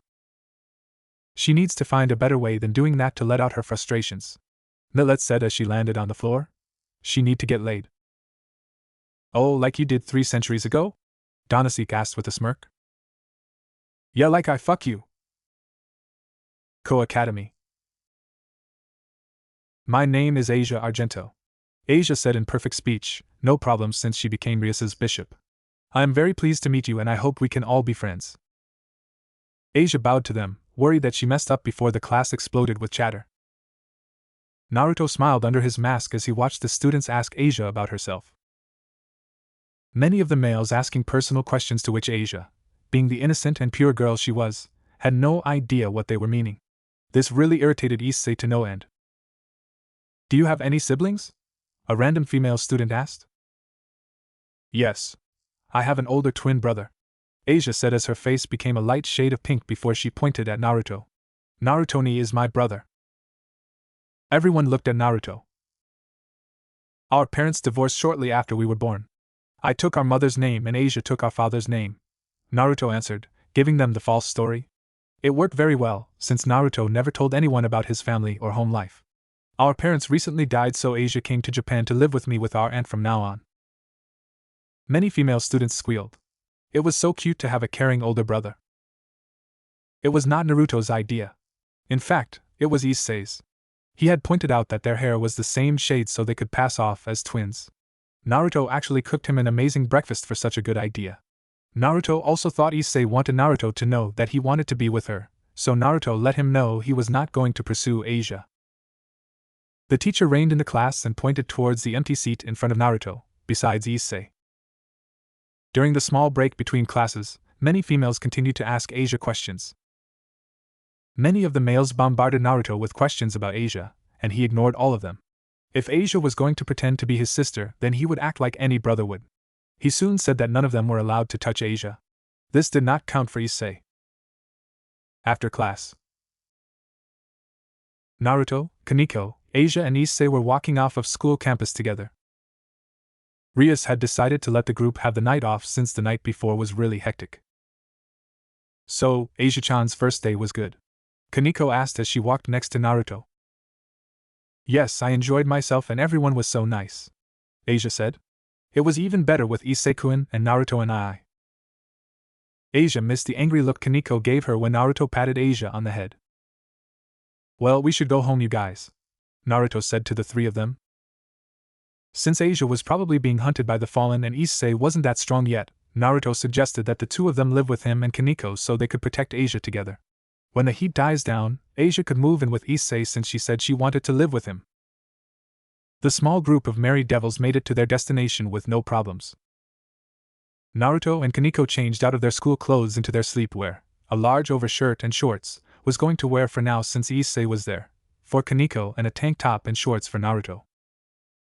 The group did their homework, Naruto and Issei each taking point in helping Asia with her language and history homework. Koneko scowled, but knew that the moment Asia left to go live with Issei, Naruto's attention would be back on her. After an hour and a half of homework, Naruto and Asia started making dinner. Naruto had tried to argue that since she was a guest in his house she did not have to cook, but she countered that she must repay him for all the trouble she caused him. The trouble was another spanking from Rias. She did this after reincarnating Asia that morning. Issei and Koneko sat at the table in silence as the two blondes talked and cooked happily. Issei smiled happily as Koneko watched the two in the kitchen. Her grip could break the table if it wasn't reinforced with magic. Narutoni, can I ask you a question? Asia asked. You just did. Naruto chuckled as her cheeks puffed out. But go right ahead. Well, I was wondering why you wear that mask, Asia said as she pulled out the plates. Naruto paused. Asia immediately knew she hit a sensitive subject when she saw the forlorn look in his blue eyes. I'm sorry. You don't have to answer if you don't want to, Asia stammered as she felt him grab her hand gently. It's alright, Naruto said. I need to tell you both anyway. I just hoped that it would not have been so soon. Asia nodded and the two of them finished preparing the food in silence. Issei and Koneko saw the awkward distance the two blondes had between them. After setting the plates down and filling them with rice and curry, Naruto sat next to Koneko and Asia next to Issei. Naruto pushed the button on his mask to open it, showing his face to Asia for the second time that day. Asia, Issei, I am not what you call a normal reincarnated devil, Naruto said as he took his spoon and began to eat. I actually wasn't human when I was reincarnated. Asia and Issei leaned forward in focus on what Naruto was saying. I lived in Italy. I was in an orphanage for 6 years, Naruto said. One day, 10 years ago, we were attacked by demons. Somehow I was teleported to the underworld and was bitten by a vampire. Naruto pointed to the right side of his neck. Issei and Asia saw 2 very faint bite marks. So you became a vampire? Issei asked. Naruto gave a sad chuckle as he ate more curry. There are 2 things that can happen when one is bitten by a very powerful vampire. They either die or degenerate into a ghoul, Naruto said as he looked at his 2 friends. The latter happened, and I wandered the underworld for an unknown amount of time, killing and eating civilian devils until Lucifer-sama stopped me and gave me to Rias. Naruto took a breath. This mask was designed by another one of the Mao, Beelzebub-sama, to keep me from biting others, and the seal. He pulled down the front of his tank top to show the seal. To keep my ghoul urges at bay. So that is why you didn't go out of your way to make friends at school? Issei asked. I'm terrified that I'll snap and kill and eat humans, Naruto stated loudly as he started to shake. I'm a monster, and yet I am roaming around people like I'm not. I'm a cursed being that should have been killed. He dropped his spoon and wrapped his arms around himself, his mask closing over his mouth as he started to breathe heavily. His pupils dilated and he started to sweat. Koneko grabbed his hand and gently squeezed it, trying to comfort him. Asia started to feel her eyes water. She could feel his resentment towards himself, and did what she could. She summoned her twilight healing, and walked up to the troubled teen. Koneko wanted to tell her to not touch him, but she let Asia lay her hands on Naruto's head, a pale green magic aura emitting from her hands and into his body. Naruto felt his eyes grow heavy and his muscles relax. He drifted off to sleep and leaned onto Koneko. "Sorry about that," Koneko said, running her hand through his hair. "He cares about you two very much, so he was afraid of you being scared of him and treating him like a monster." "I would never do that," Issei shouted, slamming his hand against the table. "He has helped me so much since I became a devil, so I would never turn my back on my friend. Naruto and I isn't scary. He is a kind and gentle person," Asia said. "I may have only known him for a day, but he has been so nice to me and helpful that I won't abandon him." Koneko smiled at these words. More for Asia than Issei, but still. "He would be extremely happy to hear you say that," Koneko said as she stood up and pulled Naruto up from his chair. "I'll go put him to bed. Please finish dinner and clean the dishes, Issei." "Okay," Issei said as he ate his food. Koneko made her way up the stairs and into Naruto's room. She placed him on his bed and pulled his blanket over him. Koneko patted his head again and then pushed the button on his mask, opening it. "I'll never leave you, Naruto," Koneko whispered very quietly. She leaned in and gently pecked his lips. Koneko pulled back, flushed red, and pushed the button again to close his mask. "Because I love you very much, Naruto." While this was going on, Millet flew back to the church to tell Rainier of her findings. After school, next day, Friday. Issei and Asia stayed late to clean the classroom. Koneko and Naruto, who had returned to his normal self, had offered to wait for them, but they denied it and said they'd meet them back at their apartment. After they finished, the two devils made their way to their temporary home, when a pink light spear landed into the ground before them. "Shit," Issei said as he called forth his sacred gear as his right hand pushing Asia behind him. Rainier and Millet appeared before them with Kalwarner and Donasek behind them. "Been a while, Asia," Issei, Rainier said sarcastically. "Oh, it seems that you turned your back on God by becoming a devil, Asia." Asia felt her heart drop a bit. "Shut up, bitch," Issei shouted. "I know fallen angels also turn their backs to him, so you have no right to point fingers." All the fallen angels laughed. "That's rich coming from him," Kalwarner said as she formed her own light weapon. "Never thought I'd hear that from a devil," Donasek stated as he also made his weapon. "I'm going to enjoy his tortured face while he watches Rainier take that girl's sacred gear," Millet said, laughing as she made a spear. All four of them made a move to attack before a spire of fire erupted in front of the two young devils. Kurama was revealed, in his bigger size, baring his fangs to the fallen. "Careful, this is the fox that can use very powerful illusion magic," Rainier warned as she made a second spear. Kurama looked at the two fallen before him and felt the two behind him. Donasek rushed forward from above, making to pin Kurama down. Kurama vanished and reappeared beside him. His human-like paw clenched and punched the fallen out of the sky. Donasek felt his back crack, but then it broke when the fox slammed into him. "Ack!" he cried out before he was silenced from Kurama chomping down on his neck. "Shit, that thing is powerful," Kalwarner said in shock. Kurama turned to see Millet and Kalwarner attack him. He jumped back, evading their weapons. Meanwhile, Rainier had attacked Issei and Asia. Asia was pinned to the wall as her uniform was tattered, while Issei had been stabbed again in both legs. "You are a real letdown, boy," Rainier said as she looked down on the devil. "You attacked as if your sacred gear was all that, but even with the twice critical's ability to double one's power every 10 seconds isn't really useful." Issei screamed in pain as Rainier pulled the spears out of his legs. "I wanted to make you watch as I kill this girl, but with the fox here I can't do that, no," Rainier said as she made her way to Asia. Rainier grabbed the former nun by the throat and slapped her. "That is what you get for running away, and so I hope you enjoy the little time of living you have left." "I need to stop her," Issei thought as he gasped in pain. "God, no. I can't ask him. Lucifer-sama, give me power to kill this bitch. I need to save Asia." A blinding green light blazed from Issei's sacred gear. It shattered then reformed with the green gem still on the back of his hand. His fingers now covered in clawed finger armor. The armor now covered the top and bottom of his arm, and had 2 golden spikes near his elbow. Boost! An ancient powerful voice cried from the red gauntlet as Issei felt immense power flow through his body. This is not happening, Rainer shouted. It's just a twice critical. There is no way you could gain this much power from a single boost. Rainer threw her spear at Issei, who batted it aside, not being harmed as he did. Issei then lunged at the shocked fallen and grabbed her by the wing as she tried to fly away. Where do you think you're going? He asked as he gathered all the magic he could muster.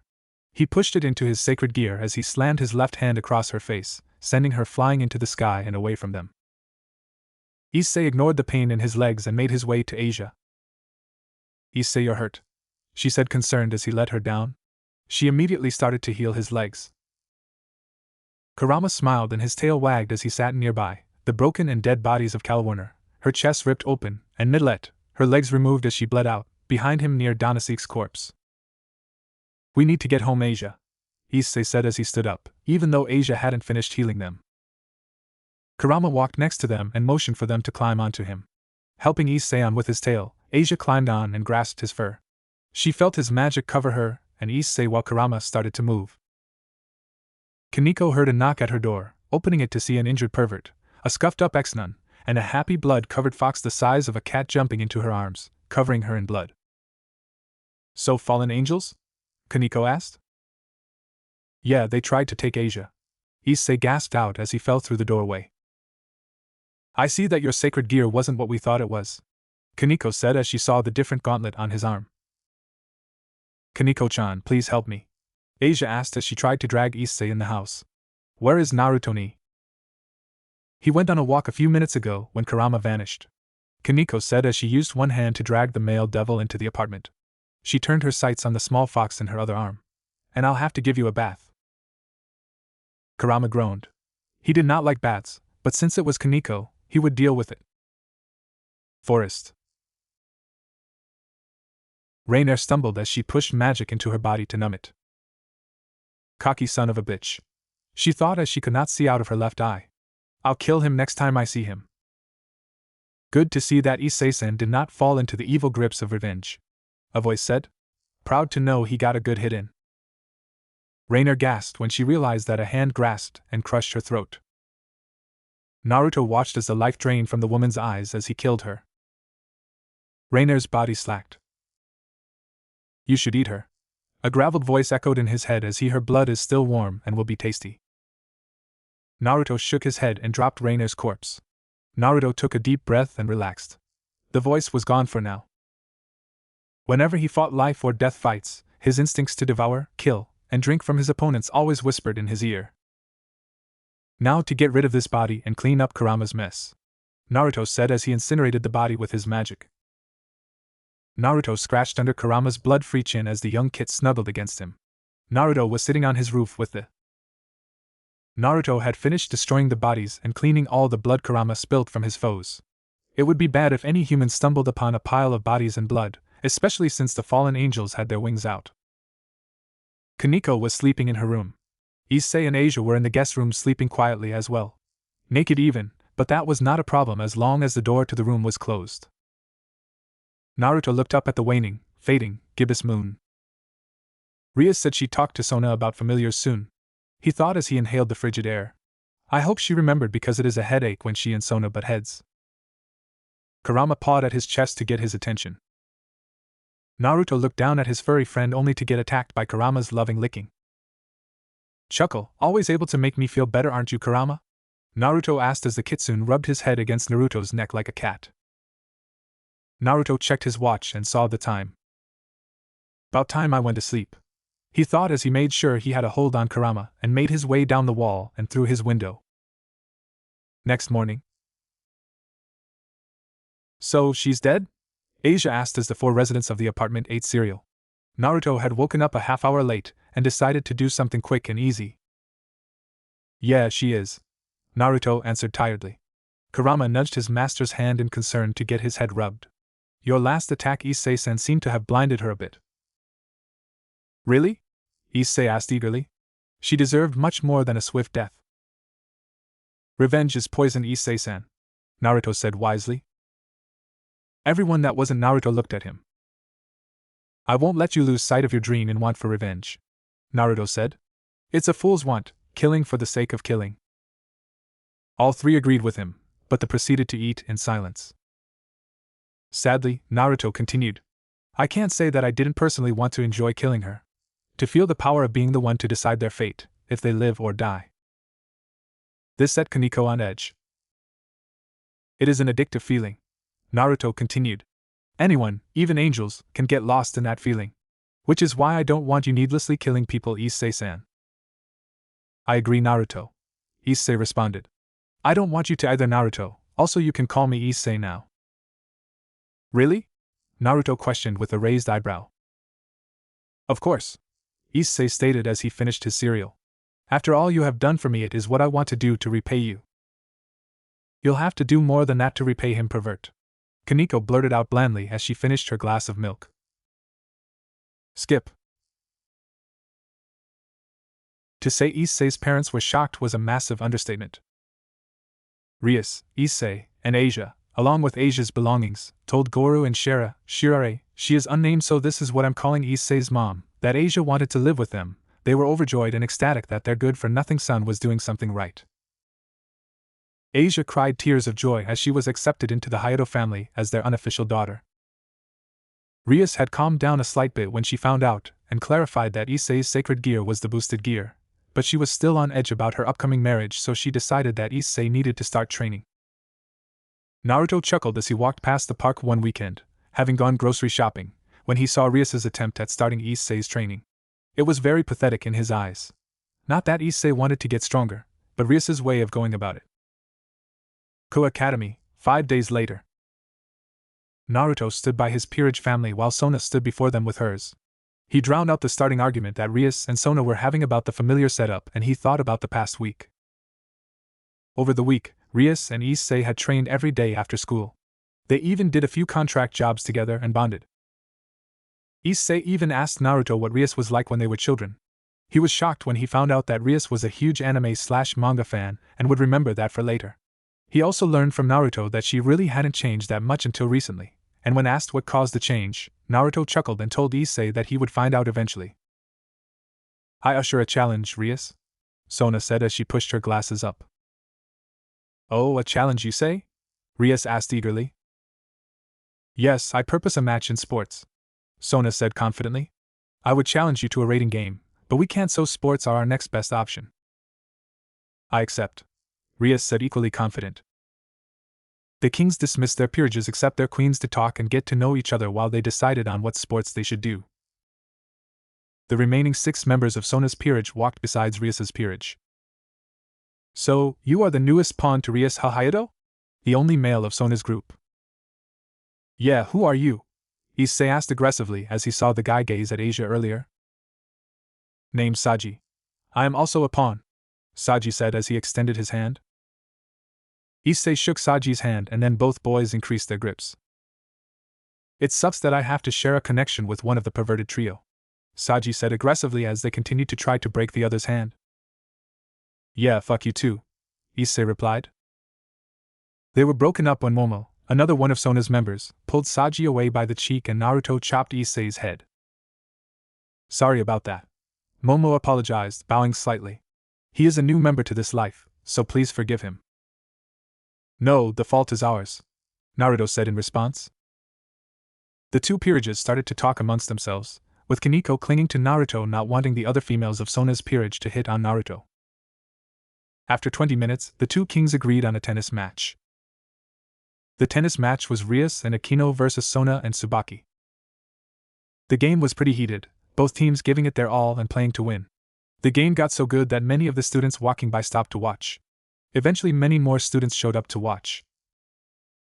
Issei, Motohama, and Matsuda were watching with perverse smiles as the skirts of the players were flipping up, revealing their panties. Kiba and the rest of Sona's peerage watched it as if it was any normal tennis match. Naruto and Koneko, however, were playing Pokemon Sun and Moon, battling each other while they waited for the waste of time to finish. Eventually, Rias and Sona got fed up and added their magic into their rackets. Seeing this, Kiba and Sona's peerage forced all the people who weren't devils to sleep. In the end, the match was a draw.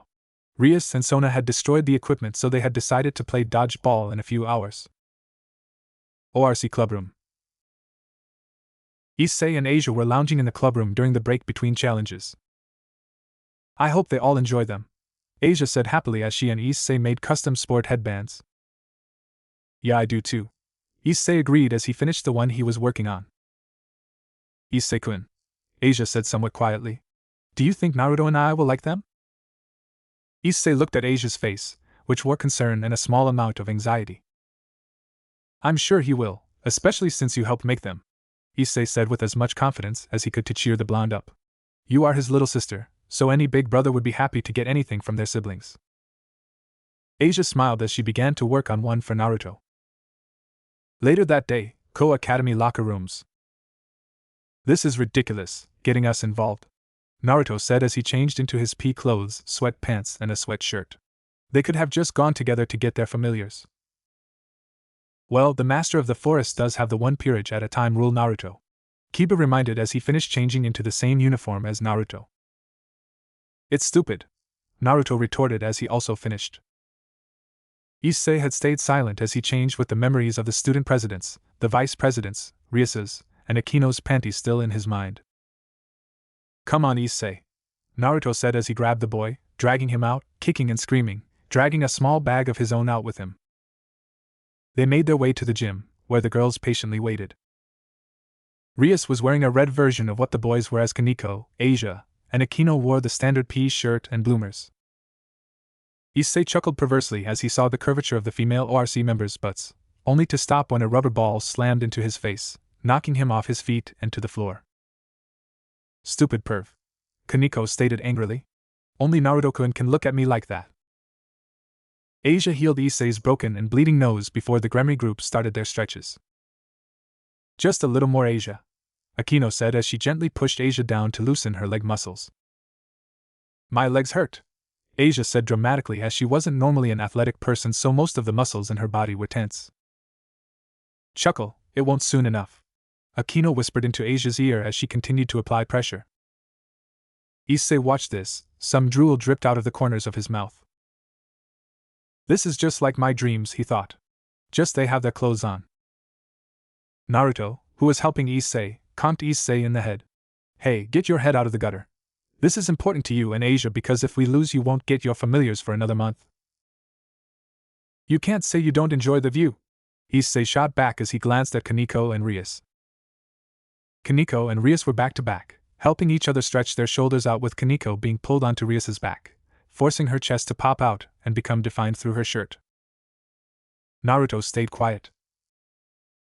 I think you can take a bit more, Naruto said chillingly as he forced Issei's upper torso to the ground. A loud scream and popping noise echoed throughout the gym. After one spine surgery, Issei and Asia handed everyone a headband. These are something Asia and I made, Issei said as he handed one to Rias. I suck at sports, so I wanted to do something to help boost morale. They are very nice, Rias said as she tied hers onto her head. You're very thoughtful for a pervert, Koneko said as she put hers on. Question. Asia turned to Naruto. Why is mine like this? Naruto asked as he held up a black cloth. Everyone else's was white with red writing on it, with orange writing on it. I wanted to do something special for you, Naruto and I, Asia said as a small blush appeared on her face. She felt a hand on her head and pet her. I love it. Thanks, Asia-chan, Naruto said as he removed his hand and tied it to his forehead. Let's kick some Citri butt, Rias cheered, getting everyone but Naruto to cheer alongside her. Then try to back up that claim, Gremry. Everyone turned to see Sona's peerage, in their uniforms, wearing confident smirks. Since there are 8 of us and 7 of you, so Momo will be in charge of calling shots, Sona said. Of course they will be fair. Rias nodded as Momo stepped off to the side in the center so she could see all the players. Momo raised her hand. Ready, and start, she shouted, moving her hand down. One of Sona's members gripped the ball tightly and threw it at Koneko, who ducked backyards, her shirt getting shredded, but did not get hit. Shit, she thought. That is more money lost to replace another uniform. Koneko stood straight up and growled. She caught Naruto's sweatshirt, leaving himself shirtless with his leather string necklace holding his special key, not that he cared. Many of the girls in Sona's peerage, including Momo, gazed upon the blonde rook's tattooed, the seal, and muscled figure with awe. They are going to die, Koneko thought as she grabbed the ball and hurled it as hard as she could at the rook who threw it at her, nailing her in the kneecap, almost shattering it. That is a hit, Momo announced as she kept looking at Naruto as he dodged the balls thrown at him. Why are they targeting me specifically? Naruto thought as he continued his evasive maneuvers. Ah well, this is good training. After a couple of minutes, Issei and Asia witnessed everyone except Naruto and Koneko, who got pegged and was out, use their magic to enhance their throws, effectively destroying parts of the gym. Sona's peerage was reduced to her, Tsubaki and Saji, while Rias had herself, Akino, Naruto, and Issei left. I never thought a game of dodgeball would be like this, Asia sacredly proclaimed to Koneko and Kiba as she clung to the smaller female. It normally isn't, but this is a fight to get your and the pervert's familiars, so it was going to end like this one way or another, Koneko replied as she smacked an incoming ball away from her and Asia with ease. Kiba chuckled as it looked like an older sister being comforted by her younger sibling. Want me to take out that rook and pawn? Saji asked Sona as he wiped some sweat off of his forehead. No, I got it, Sona proclaimed as she channeled her magic into the ball. Here comes the pain. Sona flourished and threw the ball at an incredible speed, making it head towards Issei. The pervert broke out into a fast pace as the ball continued to follow him. It sped up as he slowed down, closing in on him. Get down! Naruto shouted as he sailed through the air, kicking Issei down. Time for Naruto seemed to slow as his foot made contact with Issei's shoulder. His eyes caught sight of the ball, how fast it was going, and figured out where it would hit him. OHSHIT, he thought as time sped up to normal and his was hit in the face, the ball carrying him backyards 10 feet before the magic drained from it, and he landed on the ground, pieces of his mask surrounding his body as he was in shock of what just happened. Naruto/NI. Koneko and Asia shouted as the game was put on pause. Sona ran up to the downed blonde as his eyes darted to and fro as his brain was starting to remember where he was and what happened. Are you alright? Sona asked as she knelt down next to him as his eyes focused and he shakily sat up. I'm fine, Naruto sputtered as he rubbed his face before stopping cold, his eyes wide in fear as his eyes dilated. Naruto? Rias asked as she saw the look on his face. Naruto jumped back, his hands covering his face, the fear never leaving his face as he ran out of the gym, running to the locker room. What just happened? Sona asked as she looked at the remnants of his mask. Why was he so shocked at his mask being broken? Naruto-kun is a ghoul, Koneko informed the student president and her peerage, who heard the white-haired first year. Sona gasped in shock as she put the pieces of the puzzle together. So that is why he wears this, she said, pointing to the mask pieces. Upon closer inspection, the mask seemed to have a respirator function. He's afraid of his instincts to kill and eat people. That's right, Issei said. He told me that he is afraid that he'll attack his friends, so that is why he had such an extreme reaction. Sona nodded. Sona Citri, forfeit this match, Sona declared. Her peerage moaned and asked why she decided to give up. This is my way to apologize to Naruto, and to repay him for breaking his mask, Sona said before she looked at Rias. Please tell him I'll pay for the damages, and we will clean up the mess. I'll do it, Koneko said as she quickly made her way out of the gym to find Naruto. Rias made a magic circle and called her brother. As this was happening, running faster than he ever thought he could, as a rook he wasn't really a speed type, Naruto barreled into the locker room and ripped the locker door off its hinges and grabbed his phone and opened its speed dial. Come on, pick up, Naruto chanted, his fear increasing every second. Click, hello? A soft yet powerful voice sounded through the cellular device. Ka-chan, my mask broke, Naruto shouted into his phone. A big magic circle of the Lucifuge clan appeared beneath him as he was teleported away to the underworld. He closed his phone as he felt a gentle hand grasp his face and he leaned into its touch. His breathing evened out as he calmed down. How did it break? Grafia asked as he made sure he was calm. I took a magic-enhanced dodge ball to the face trying to save a friend. Naruto answered as he took a deep breath. I immediately called you so I would not do anything bad. Grafia nodded and was about to respond when Surzex burst through the door. Grafia, Rias-tan called and said Naruto-kun's mask broke. We need to. Oh, he's here, Surzex said as he took notice of his surrogate son's presence. Call Beelzebub-sama and ask him to come here with the backup mask Lucifer-sama, Grafia said calmly to keep Naruto's anxiety from spiking. Alright Grafia, I'll call him here, Surzex said as he left the two alone to make his call. Grafia looked at the tense teen and gently moved him to a chair and sat down with him sitting on her lap. She gently lulled him to calmness, and he went to sleep. Flashback. Grafia was 6 months pregnant when her husband and parent-in-laws found him in the Gremory cemetery. When the Maoan heads of family told him to stop, he attacked Venelana, biting her arm. Venelana flung him through the air, into the wall that separated Surzex's and Grafia's room from the outside world, leaving the pregnant woman and the feral 6-year-old alone. Grafia was not able to move correctly or fast due to not wanting to hurt herself, or the baby. She saw a small child, whose mouth was full of flesh, devour it. She feared for not just her life, but her baby's life as well. Grafia watched in fear as the boy chewed and swallowed what was in his mouth. He had took several breaths and looked around, his glazed eyes landing on her. He reached out with both hands towards her. Grafia closed her eyes and held her belly, waiting for him to attack her. But nothing happened. Grafia felt something grasp her night dress and water dampen the cloth. Please, she heard. Grafia opened her eyes to see the child crying and hiccuping as he clutched her tightly. Please kill me? He pleaded. It hurts so much, please just end it. I don't want to hurt anyone.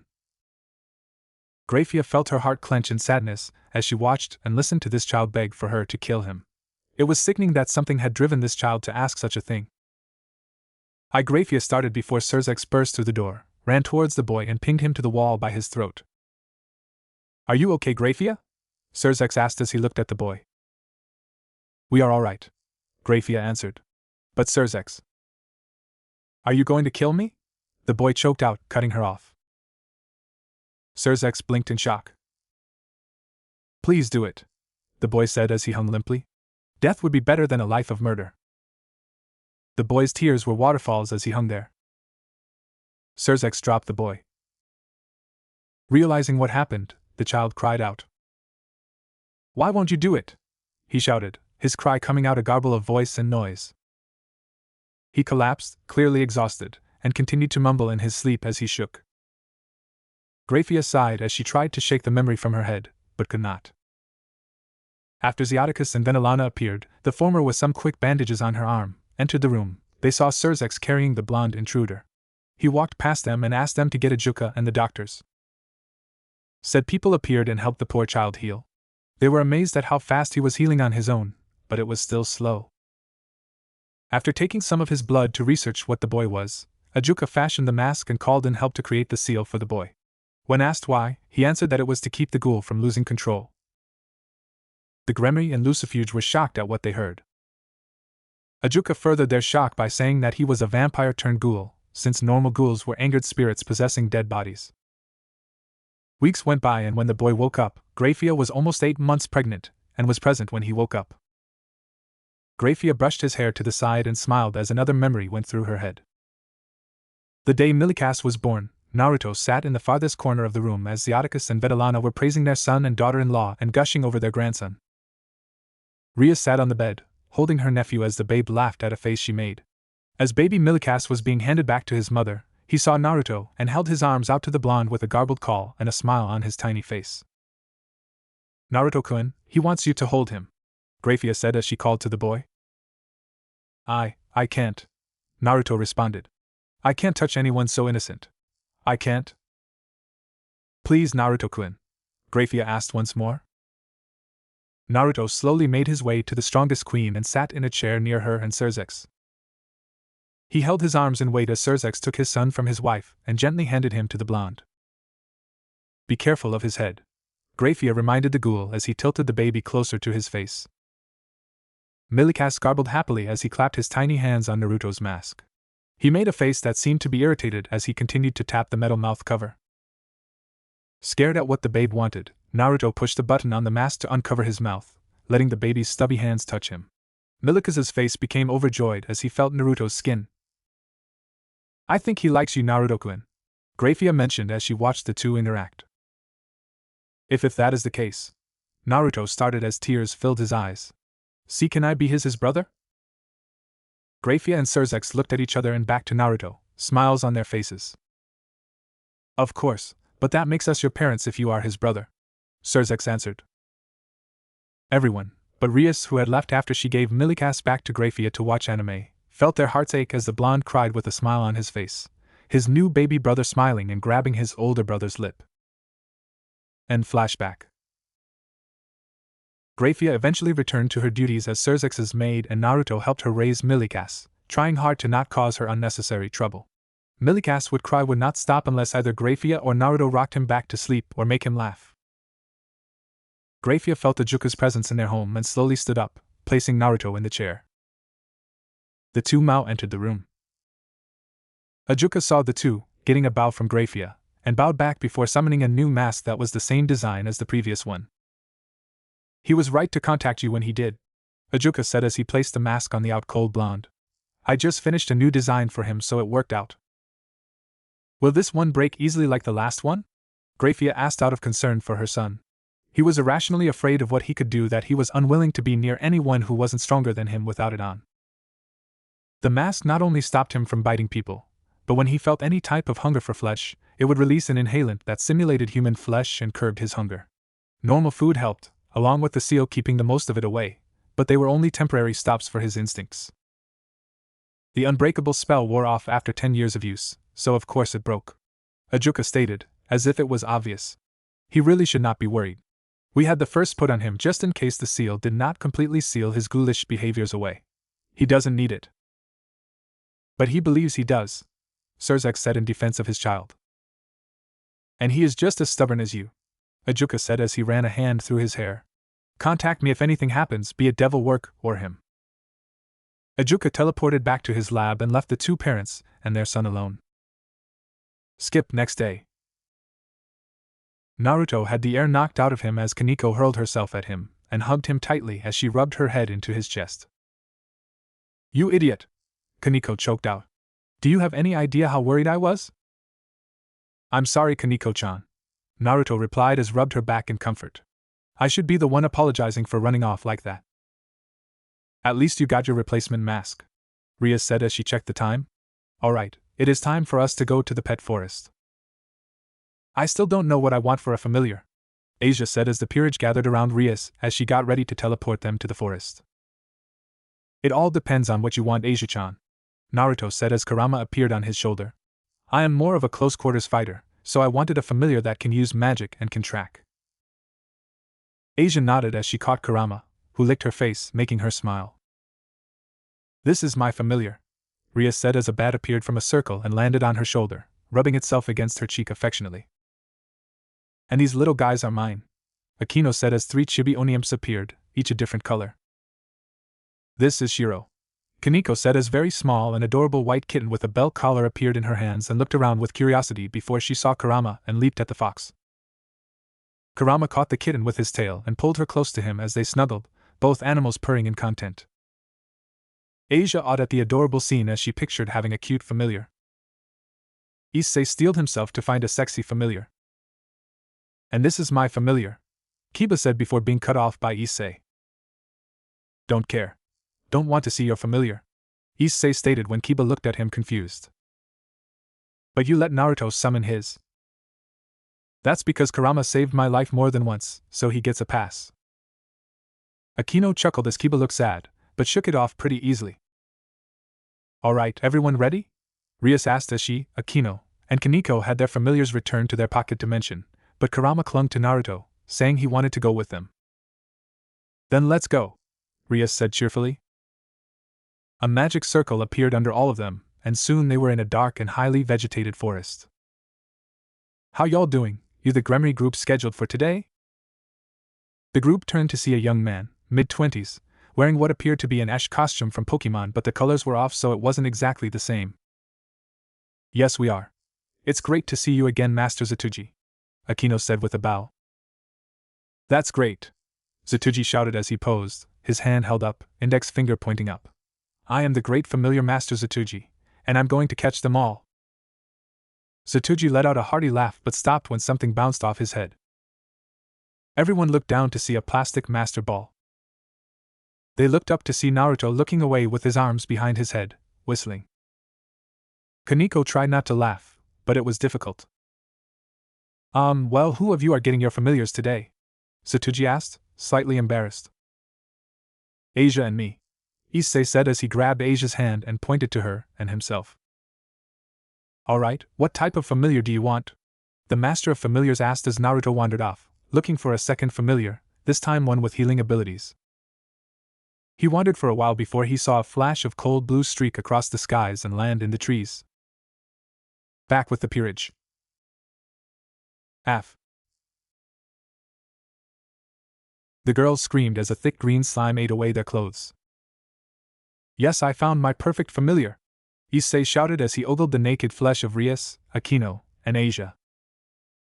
Koneko, however, stomped over to him, and angrily as he looked at her. This pervert will never learn, she thought as she pulled back and dug her fist into the pervert's organs. He splattered against the surrounding trees, rolled down, and reformed holding his guts. Akino and Rias evaporated the slime remnants with POD and lightning, making Issei scream in terror and agony. No, slimy! He cried as he grabbed the last chunk of the slime as it shivered and tried to scoop it into his pocket, but Akino obliterated the last bit in Issei's hands, making him a crying mess. What did I walk into? Naruto asked as he neared Kiba, who was slime-free. Issei found that slime and wanted it as his familiar, and then it attacked the girls. Kiba stated as he looked at Naruto. Did you find another familiar? Naruto smirked as he said nothing. I see, Kiba said as their gaze turned back to the group. Issei snuffled as he tried to dry his eyes of the tears. Slimy, he choked out. I'll never forget you. Naruto made his presence known by placing his jacket on Kaneko's shoulder. Don't be too mad at him, Naruto said as he summoned another jacket and gave it to Akino. Naruto then took Issei's jacket and gave it to Asia to wear. Kiba offered his jacket to Rias, who took it and wore it in embarrassment. Naruto chuckled at Rias's troubled face, earning an angry scowl as Issei continued to cry. Asia buttoning up the jacket she was given when something in the trees caught her eye. A small blue sprite dragon hovering in the high branches gnawing at some fruit, it happily eating its food with merriment as it finished what was in its hands before reaching for another. It opened its eyes to search for more when it made eye contact with Asia. It flapped its tiny wings, not breaking eye contact, and made his way over the former nun. Flew before her and stared strongly into her green eyes. Asia was on edge while she stared back. I think he like you, Asia, Naruto said softly to not scare the poor girl. He might want to be your familiar. But how do I do it? Asia asked. Hold out your hand and see if he lets you touch him, Zatuji informed. Do it slowly, you don't want to startle him. Asia slowly held out her hand. She hoped with all she had that this little dragon picked her. Her heart beat faster when the dragon placed his head against her hand, like a cat spreading its scent when marking its territory. All right, he has chosen you, Zatuji said as the sprite dragon fluttered closer to Asia's chest, and she wrapped him up in a hug. Hey, you little bastard, don't get too close to Asia, Issei said aggressively. The dragon spared a glance at Issei and spat lightning at the pervert, zapping him to near death. Dragons of this type are very protective and love women, Zatuji said as he looked at the charred pervert. An insulting one is just asking for punishment. Thanks, Issei said as black smoke shot from his mouth. But you should have told me sooner. Koneko and Akino, who was rubbing her thighs together at the burnt form of Issei, questioned Naruto on his new familiar since they heard Kiba's earlier question. As before, Naruto kept his lips tightly shut about the subject and refused to answer even under torture from Akino. Zatuji instructed Asia on how to make a pact with the now named Rasei. She had named him Rasei because of his ability to shoot lightning and her friendship, secret crush, on Issei. Rias cleared her throat to get everyone's attention. It's time for us to leave, Rias announced as she got a circle ready for them to leave. Skip. Issei sighed as he and Asia snuggled on his bed. It was late at night, and just earlier, Asia admitted she wanted a deeper relationship with him. So they decided that being this close was the next step, as Issei wanted to have a relationship with Asia also, but not one just about sex. Asia smiled in her sleep as she tightened her grip on Issei, enjoying his warmth.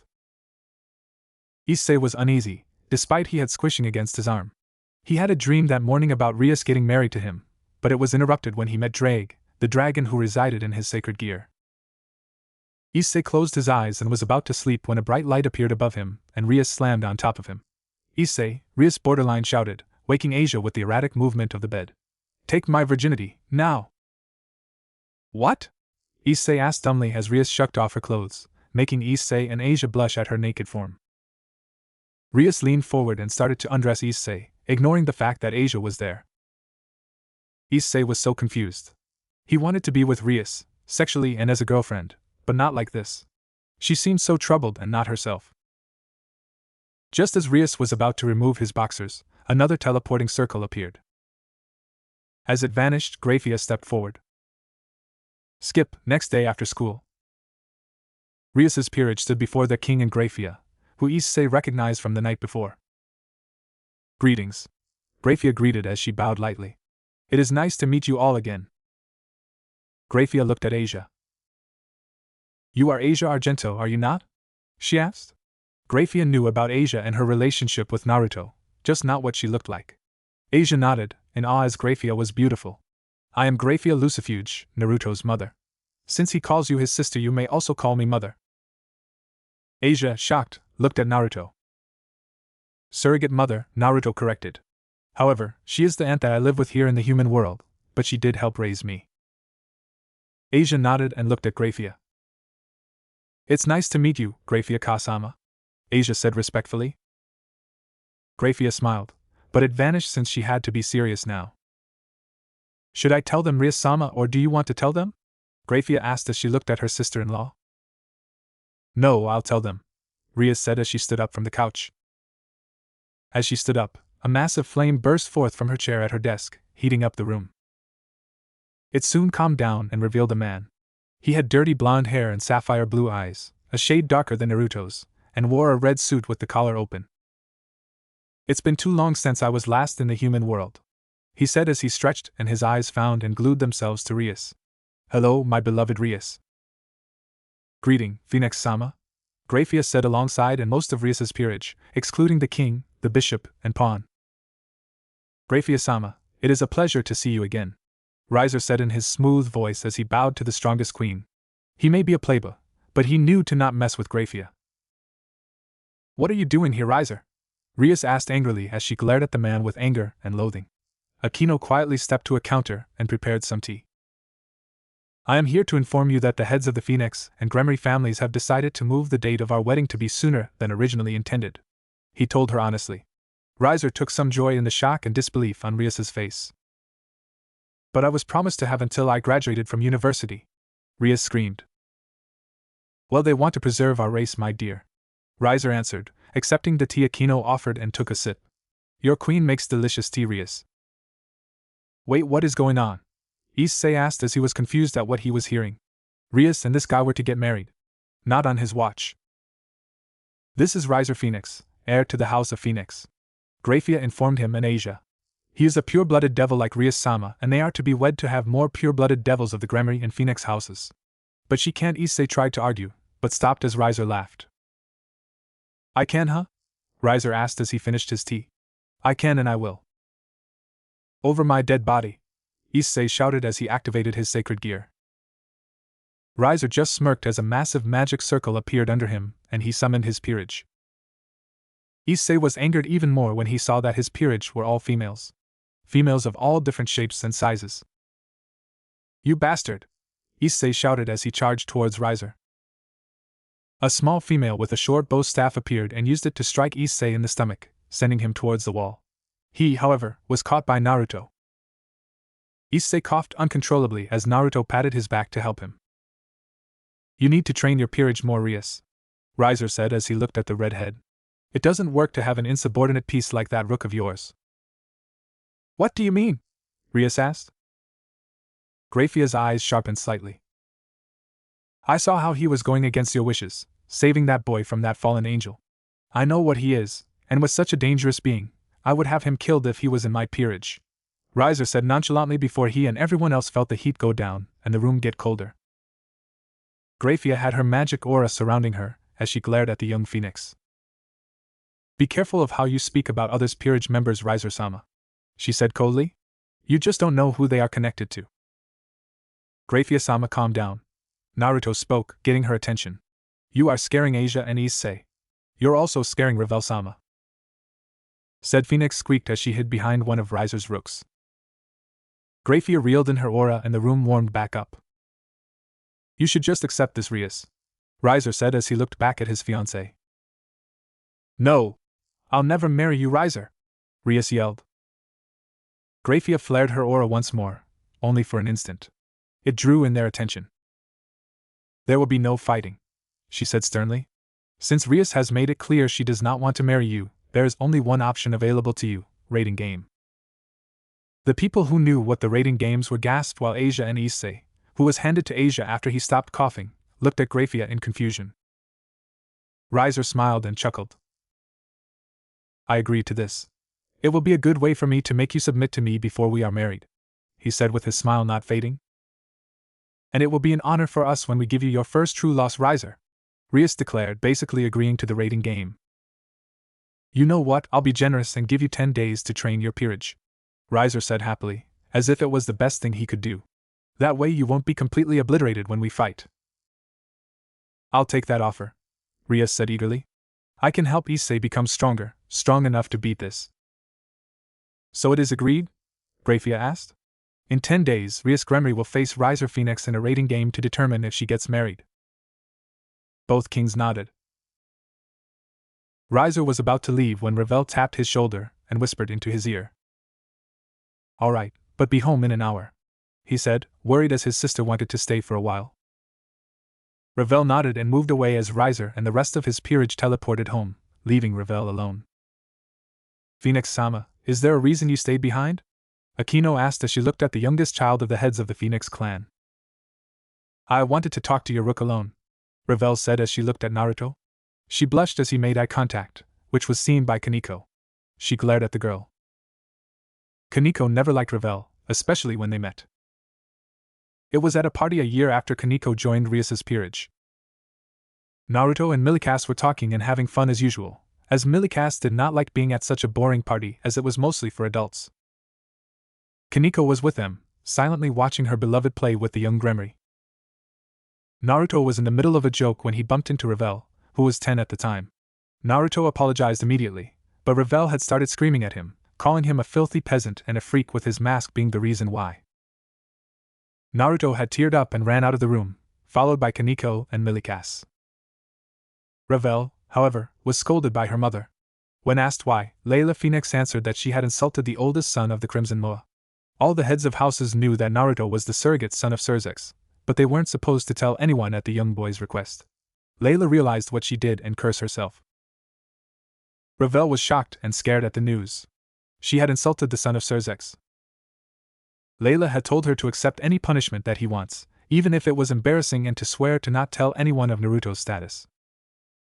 Back in the present, Koneko grabbed Naruto's arm as everyone else but her, Graphia, and Naruto left. Revel steeled herself and looked at Naruto. Naruto-sama, Revel called out to him. I'm sorry for how I acted at the part 4 years ago. Naruto blinked. Oh, that? He said. I am okay with that, Phoenix-sama. I insist that you punish me for my rude behavior. Revel pressed as she bowed low, showing Naruto the back of her neck since her hair was held in twin drill pigtails. Naruto's breath hitched. Her skin looked so soft and tender that he wanted to touch it with his own skin, preferably his lips so he could lick it to get a taste for it. His mouth watered at it as he wanted to eat it. A very silent sound echoed in his mask as the inhalant funneled through it, and was inhaled by Naruto, calming his urge to eat her. It's all right, Phoenix-sama, he said somewhat nervously as he looked away from her. I forgave you a long time ago, so there is no reason for you to bow to me. Please, I beg you, Revel said desperately as she looked at him. She had dealt with the guilt of what she had done for 4 years. She needed to do something, anything, to make it up to him. The look in her eyes did not help as he sighed and made up his mind. He gently removed Koneko from his arm and walked up to the young phoenix. He reached up to her face. Ravel closed her eyes and waited for pain, but felt a gentle hand place itself on her head. She opened her eyes to see his gentle gaze bore into her own as he petted her, rubbing his hand through her golden hair. Then Naruto said, "I want you to become my bishop when I get my own peerage, Ravel-chan." Ravel felt her heart flutter when he said her name instead of her family name. Grafia quirked an eyebrow, but inwardly smiled as she knew he was going easy on her. Koneko was fuming. She was a cat and Ravel was a bird. There was no way she was going to share her man with Ravel, even if she was being forced to. Ravel smiled, a huge weight off her shoulders, and she enjoyed her petting from Naruto as he was very good at it. "I will," she said smiling. "I, Ravel Phoenix, promise to become your bishop when you become a high-class devil." Naruto nodded, very happy that he had another peerage member side up and waiting for him to become a high-class devil. Naruto was taken from his thought when he felt Ravel prodding his mask. "What are you doing?" he asked, her fingers finding what they wanted. The button to open his mask. "I am sealing the deal," Ravel said, red in the face with some steam puffing from her ears as his face was revealed. Naruto was confused and then shocked as the phoenix pulled him down and locked their lips together. Naruto gasped, letting Ravel force her tongue in his mouth, massaging their tongues together as they kissed in front of Koneko and Grafia. Naruto's eyes relaxed and closed as his hands slowly moved themselves to and around Ravel's hips to pull her closer. Koneko was horrified as she watched. Ravel was in heaven as she gripped Naruto's head, keeping their lips together until Koneko grabbed Naruto and pulled him away from Ravel. "What are you doing?" Ravel asked as she snapped out of her dazed state. She did not like that her kiss was interrupted. Koneko ignored her to smack Naruto outside the head. "Why did you just stand there and let her do that?" Koneko asked heatedly. Naruto gulped as his mask closed. He had a feeling that no matter what he said he would get hurt by his fellow rook. "She surprised me," he said quietly. He got a punch to the gut. "Surprised my ass," Koneko nearly yelled. "You seemed to enjoy it by the way your hands were holding her." Naruto blushed as he looked away and rubbed his stomach. He had enjoyed the kiss a lot. He was punched through the wall by Koneko. "Is that all you needed to talk about, Phoenix-sama?" Grafia asked. She may have been proud that her son had another peerage member in waiting, but that kiss was something very serious. "Almost," Ravel answered as she pulled out a small box with the Phoenix clan crest on it and handed it to Grafia. "Please give this to Naruto-sama when you see him again. It is very important." "I will," Grafia said as she accepted the box. Ravel smiled as she teleported home. Little girl is smarter than she looks, Grafia thought as she opened the box to see a small vial of Phoenix tears. More or less her tears. Grafia sighed and closed the box. An idea struck her brain. Grafia smiled somewhat darkly as she returned back to the underworld to the Gremry library. Koneko and Naruto's apartment. Naruto silently entered his home as his roommate rudely elbowed him as she passed him to go to her room. Naruto sighed sadly as he went to the kitchen to do his homework. After an hour, Naruto started making dinner, which was simple tortellinis and garlic bread. To make something nice, Naruto went out of his way to make some sweets for Koneko. He set the table and waited for her to come down as she would usually smell the food and make her way down, however she did not. Naruto was worried because Koneko had told him time and time again she loved his cooking. Gathering their food on a tray, Naruto took it up to her room and knocked on her door. The noise of movement was heard and soon the door opened up slightly so Naruto could see Koneko, her eyes red from crying. "What?" she asked blandly as she opened the door more. "I brought you dinner," Naruto said as he held out the tray. Koneko looked at the noodles and bread and the side of sweets. "Thanks," she said as she took the tray from him and slammed the door shut. "Well tried to." Naruto winced as the door slammed into his foot as he tried to stop the door from closing. "Move your foot, Naruto," Koneko demanded, not wanting to see him. "Koneko-chan, may I ask what has you so upset?" he asked as he pushed into her room. Koneko wanted to stop him, but with one hand holding the tray and the other trying to close the door, she could not stop him from entering her room. Her room was similar to Naruto's, only it had some stuffed animals and a female touch. She had some posters of Miracle Leviathan, Sona's sister's TV show, in multiple poses. She had some figurines and anime merchandise, but was few in number. In the corner was a basket with Kurama's and Shiro's names on them with said animals laying down looking at their masters. A big bag was at the foot of her closet, as she was packing for the 10 days of training. Kaneko's breath hitched as she closed the door and sat on her desk, and Naruto sat on her bed. She had been crying the moment she entered her room, as she was sad and angry. Sad that she just let Revel kiss Naruto, and angry that he did nothing to stop her. "I am not angry," Koneko said as she picked up the fork and stabbed a tortellini with it before eating it. "Yes, you are," Naruto stated as he started eating his food. Koneko ignored him and continued to eat her food, devouring it and her dessert before she tried to leave her room to put the dishes in the sink, but was stopped by Naruto grabbing her wrist. "Please, Koneko-chan," he said worriedly. "I don't understand what I did to anger you, and I can see that it is really bothering you. So please tell me what I did." Koneko grit her teeth as she tried to get out of his grip, but he was unfazed by her attempts. "Let go!" she shouted, making him let her go, and she fell to the ground, her tray falling and the dishes to the floor. Naruto gasped and tried to help her up but was repelled by her tearful gaze. Koneko sat up, her back against the door, her knees under her chin with her arms around them. "Why did you let her kiss you?" Koneko shouted as her tears fell down her face and she tried to wipe them away, but there was too many. "I am so jealous of what happened, but then I am angry that she did that." "But why is it upsetting you so much?" Naruto asked as he knelt beside her and placed a hand on her shoulder. "Because I love you," Koneko shouted, not caring about keeping it secret anymore. "I love you so much that it hurts to see you kiss another girl." Naruto's eyes widened as she looked at him. Tears flowed faster as she cried. "Asia wasn't going for you, so I could accept her as a friend." Koneko choked as grabbed his shirt. "Rias doesn't see you as a romantic interest and Akino has her eyes on you, so I already had enough competition." Naruto wrapped his arms around the small girl and pulled her into his lap. "Akino has her big S and ass," Koneko continued. "How can I compete with that? And Revel is bigger than me in height and size." Koneko took deep breaths as she paused, placing her head against Naruto's right shoulder, drenching his shirt with her tears. Naruto listened to her tearful confessions. "She loves me," he thought. Naruto thought about their relationship, and many of the green flags were set off at many of the things that had happened between them. She cried for him and laughed with him. She was always there for him. And now he had Revel in his life, and the revelation that Akino had possible feelings for him made him realize that Koneko was putting pressure on herself to stand out when she did not need to. So doing what he was good at, Naruto placed his hand against her scalp and ran his fingers through her white locks and ran his hand down her spine to her tailbone. Finding her cat ears, Naruto broke the illusion and her cat features appeared.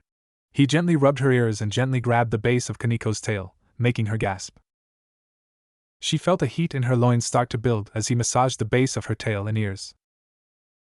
"Koneko-chan," he said as she turned her head to look at him. "I can say that I care a great deal about you." Kaneko's heart dropped a bit, but her breath hitched again as she felt her legs melt at him rubbing her ears and tail. "I don't know if what I feel is love," Naruto continued, let her go of her tail and ears and gently pushed her away from him to look into her eyes.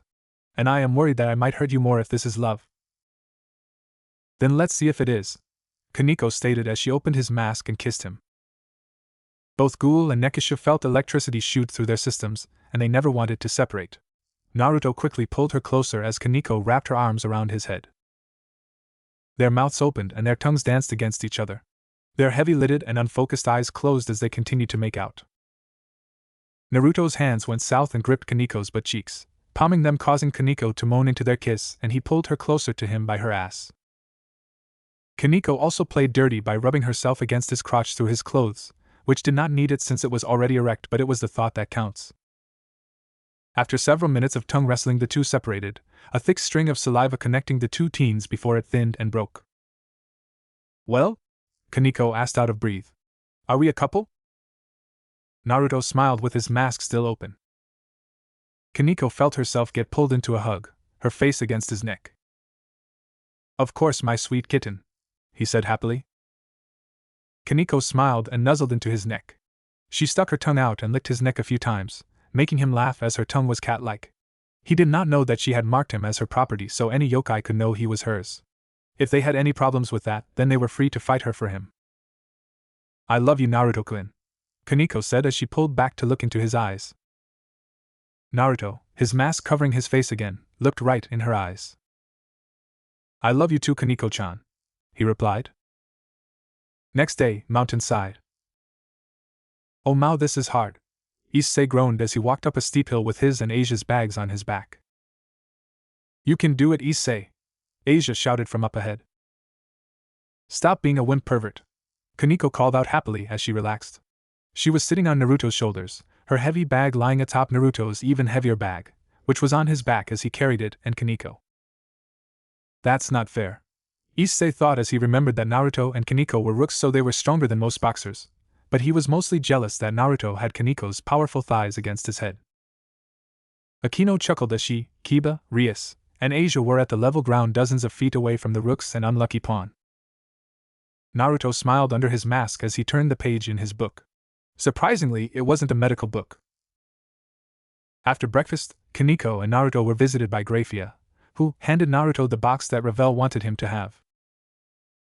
Not really in the mood to open it, Naruto placed it in his room on his desk and proceeded to get ready to leave, but Grafia stopped him and handed him an old book on the Phoenix clan.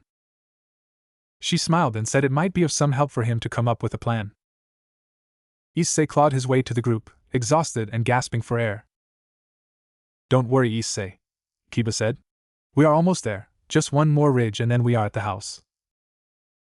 Thanks, pretty boy, Issei gasped as he drank some of the water Asia gave him. Naruto and Koneko chuckled at the interaction. They had not told anyone of them being a couple now, waiting for a better moment, preferably after the raiding game when things calmed down. After another hour of walking, the Gremry group made it to the summer house that Rias had made for whenever she wanted to spend summers or holidays in the human world. Issei was dragged into the house where he snapped out of his exhausted days to see that Kiba and Naruto were changing into their pea clothes to get started on training.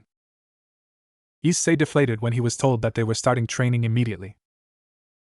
The Red Dragon Emperor was soon standing before Kiba, both holding a bakken. Issei carelessly swung his sword and was quickly defeated by Kiba, who informed him to not focus solely on an enemy's weapon but their whole body.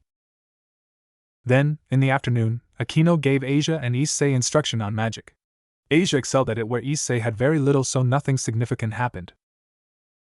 For the rest of the day, Koneko was teaching him hand-to-hand combat, which she took too much enjoyment hitting the pervert for all the times he did anything perverted. However, she informed him that despite being a pervert he was a hard worker, which cheered him up and kept him going despite he kept losing. Through all of this, Naruto had read the book Grafia gave him, studying up on the Phoenix's unique immortality ability, hoping for a solution to stop it. That evening, Naruto, Issei, and Asia were in the kitchen preparing dinner under the condition that they only used magic to peel the food and boil the water. Naruto was already good at using magic, so he was mainly here to observe while the others did their own training. Asia smiled and hummed happily as she held her hand over a pot of water that was boiling due to her channeling magic into it. Issei thought back to earlier with Akino and her magic training while he held an onion in his hand. Akino, Issei thought with a perverted look on his face. There are some ripe ones begging to bust free. Fwish. The skin covering the onion blew off the onion, causing Asia to gasp and Naruto to quirk an eyebrow. Wait a sec, Issei thought as he grabbed a potato and thought of Akino's S. Fwish. The potato was peeled. Alright, Issei shouted as he went crazy peeling vegetables left and right before he was smacked in the head. Issei glared angrily at Naruto, who looked down. Issei followed his gaze and saw why he was hit. Potato and onion peels were littered all over the floor and table. Naruto chewed his potatoes merrily as it felt good to not eat his own cooking. Asia-chan, you're going to make a good wife someday, Naruto proclaimed happily, causing his surrogate sister to blush heavily and clutch her face in embarrassment. Issei gazed at Rias and Akino, imagining them naked before his gaze landed on Koneko as he tried to look at Asia.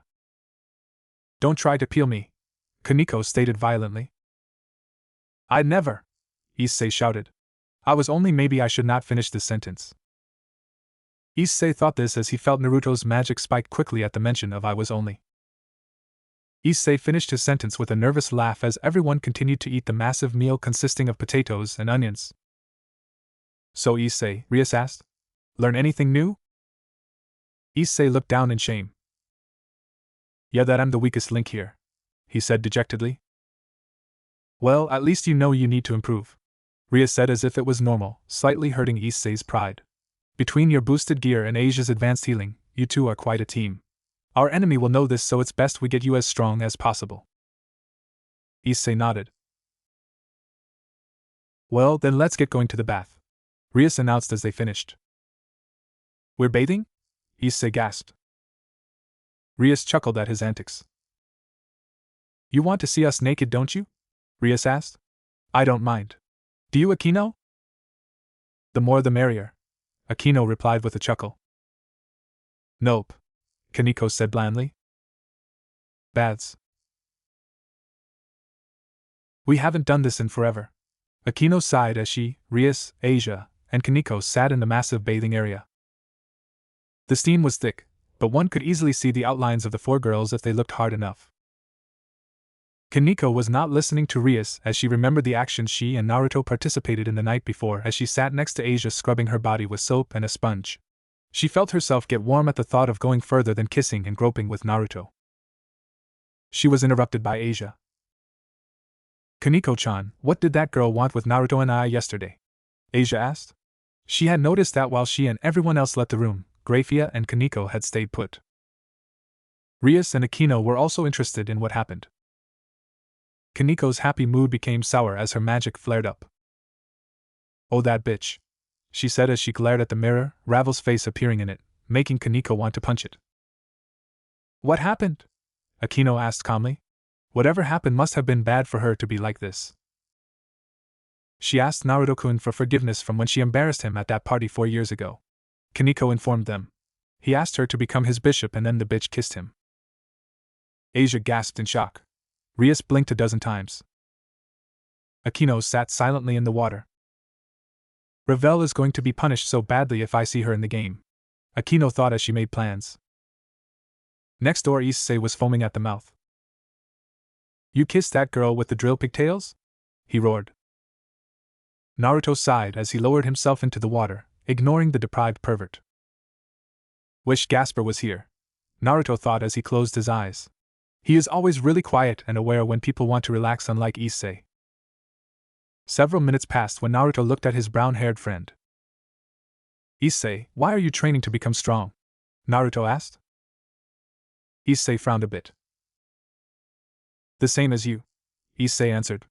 "I'm getting stronger to help free Bucho from this marriage." "Sorry, but you are wrong," Naruto replied as he stretched his arms. "I am getting stronger to protect my precious people, you included. Do you have anyone precious to you, Issei, someone so precious that you would sacrifice yourself for them?" Issei thought about it for a while. "I have Asia and Bucho," Issei replied. "There you go," Naruto said with an unseen smile. "So you fight for them, and your dream to become harem king. Don't ever forget or lose sight of those, Issei, they will push you far and beyond your limits." Issei listened to his friend and accepted this. He looked up to the ceiling and smiled. Later that night, Naruto sighed in relief as he sat back as he closed his book before he sat up and stretched before looking at the clock.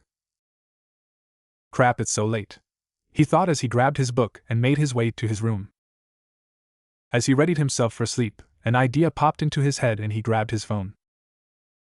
Next morning, after breakfast, the Gremory team sat around a table with Rias explaining the reason behind the evil peace system and rating games.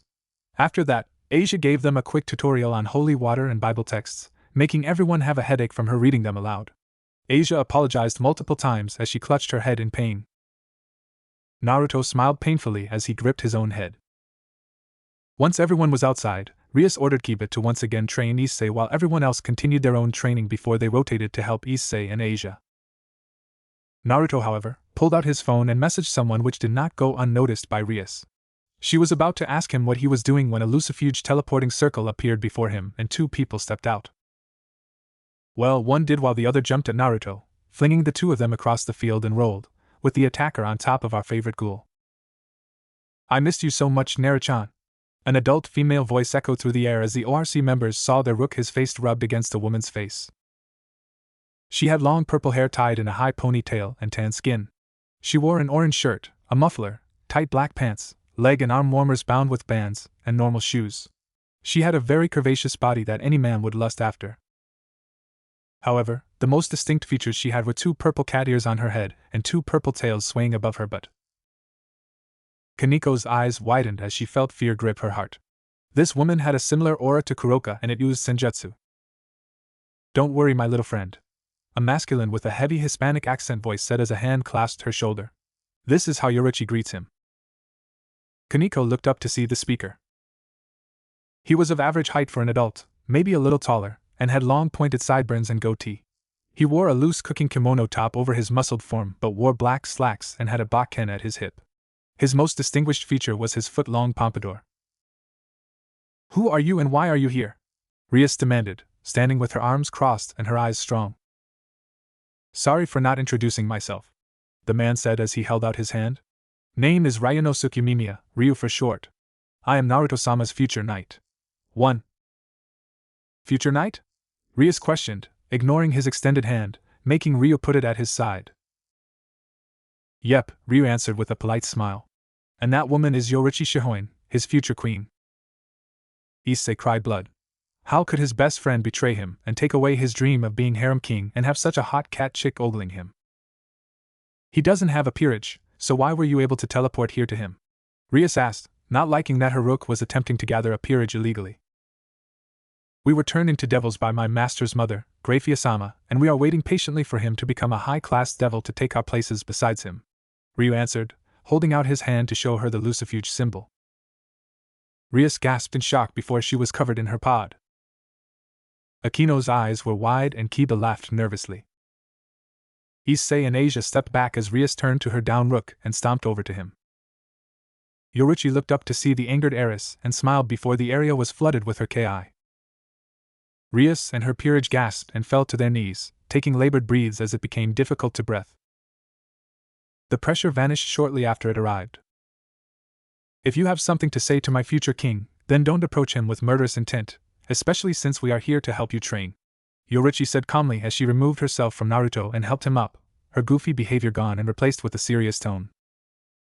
Yoruichi held herself with such grace and walked up to Rias and looked down at her. I am Yoruichi Shihoin, former queen of the Nikomata and Nekashu, current leader of the assassination corps under the Mao, future queen of Naruto Uzumaki. Yoruichi announced as she smiled. It's nice to finally meet the Crimson Mao's little sister. 2. Everyone except Issei and Asia had fear run through their veins as they looked at Yoruichi. He has the leader of the assassination corps in reserves for his peerage? They all thought, except Koneko, who slowly walked towards Yoruichi. Said woman looked at the white-haired girl and leaned close to her face, sniffing her. Are you the Kochan my Ototo told me about? Yoruichi asked as Koneko nodded. Yoruichi smiled and wrapped the small girl in a hug and whispered in her ear. I'm sorry I could not save you in Kuroka all those years ago. If only Lucifer-sama let me, I would have taken you two from that man. Koneko's eyes widened as Yoruichi removed herself from her and petted her head. Since you are close to my Ototo, I'll train you, Yoruichi declared proudly, snapping Rias out of her shock. Wait, you can't take her, she is training for a raiding game so I need her close by, Rias said. Oh, don't worry, Ojo-sama, Yoruichi replied. I'll train her and Naruto here. Ryu can help train your other members as he is well versed in swordplay and boxing. Yoruichi smiled joyfully as she grabbed Naruto and Koneko by their waists. We will be at the base of the mountain if you need us, Yoruichi said as she flashed out of the area with such speed that made Kiba jealous. Ryu nodded as a green swirl appeared beside him and took the form of a very thin man with green skin, and he wore a hot spring kimono. Can't a ghost get any rest without all this talking? He asked as he yawned. Morning, Tokajiro, Ryu said as the green ghost took notice of his shaman partner and bowed lightly.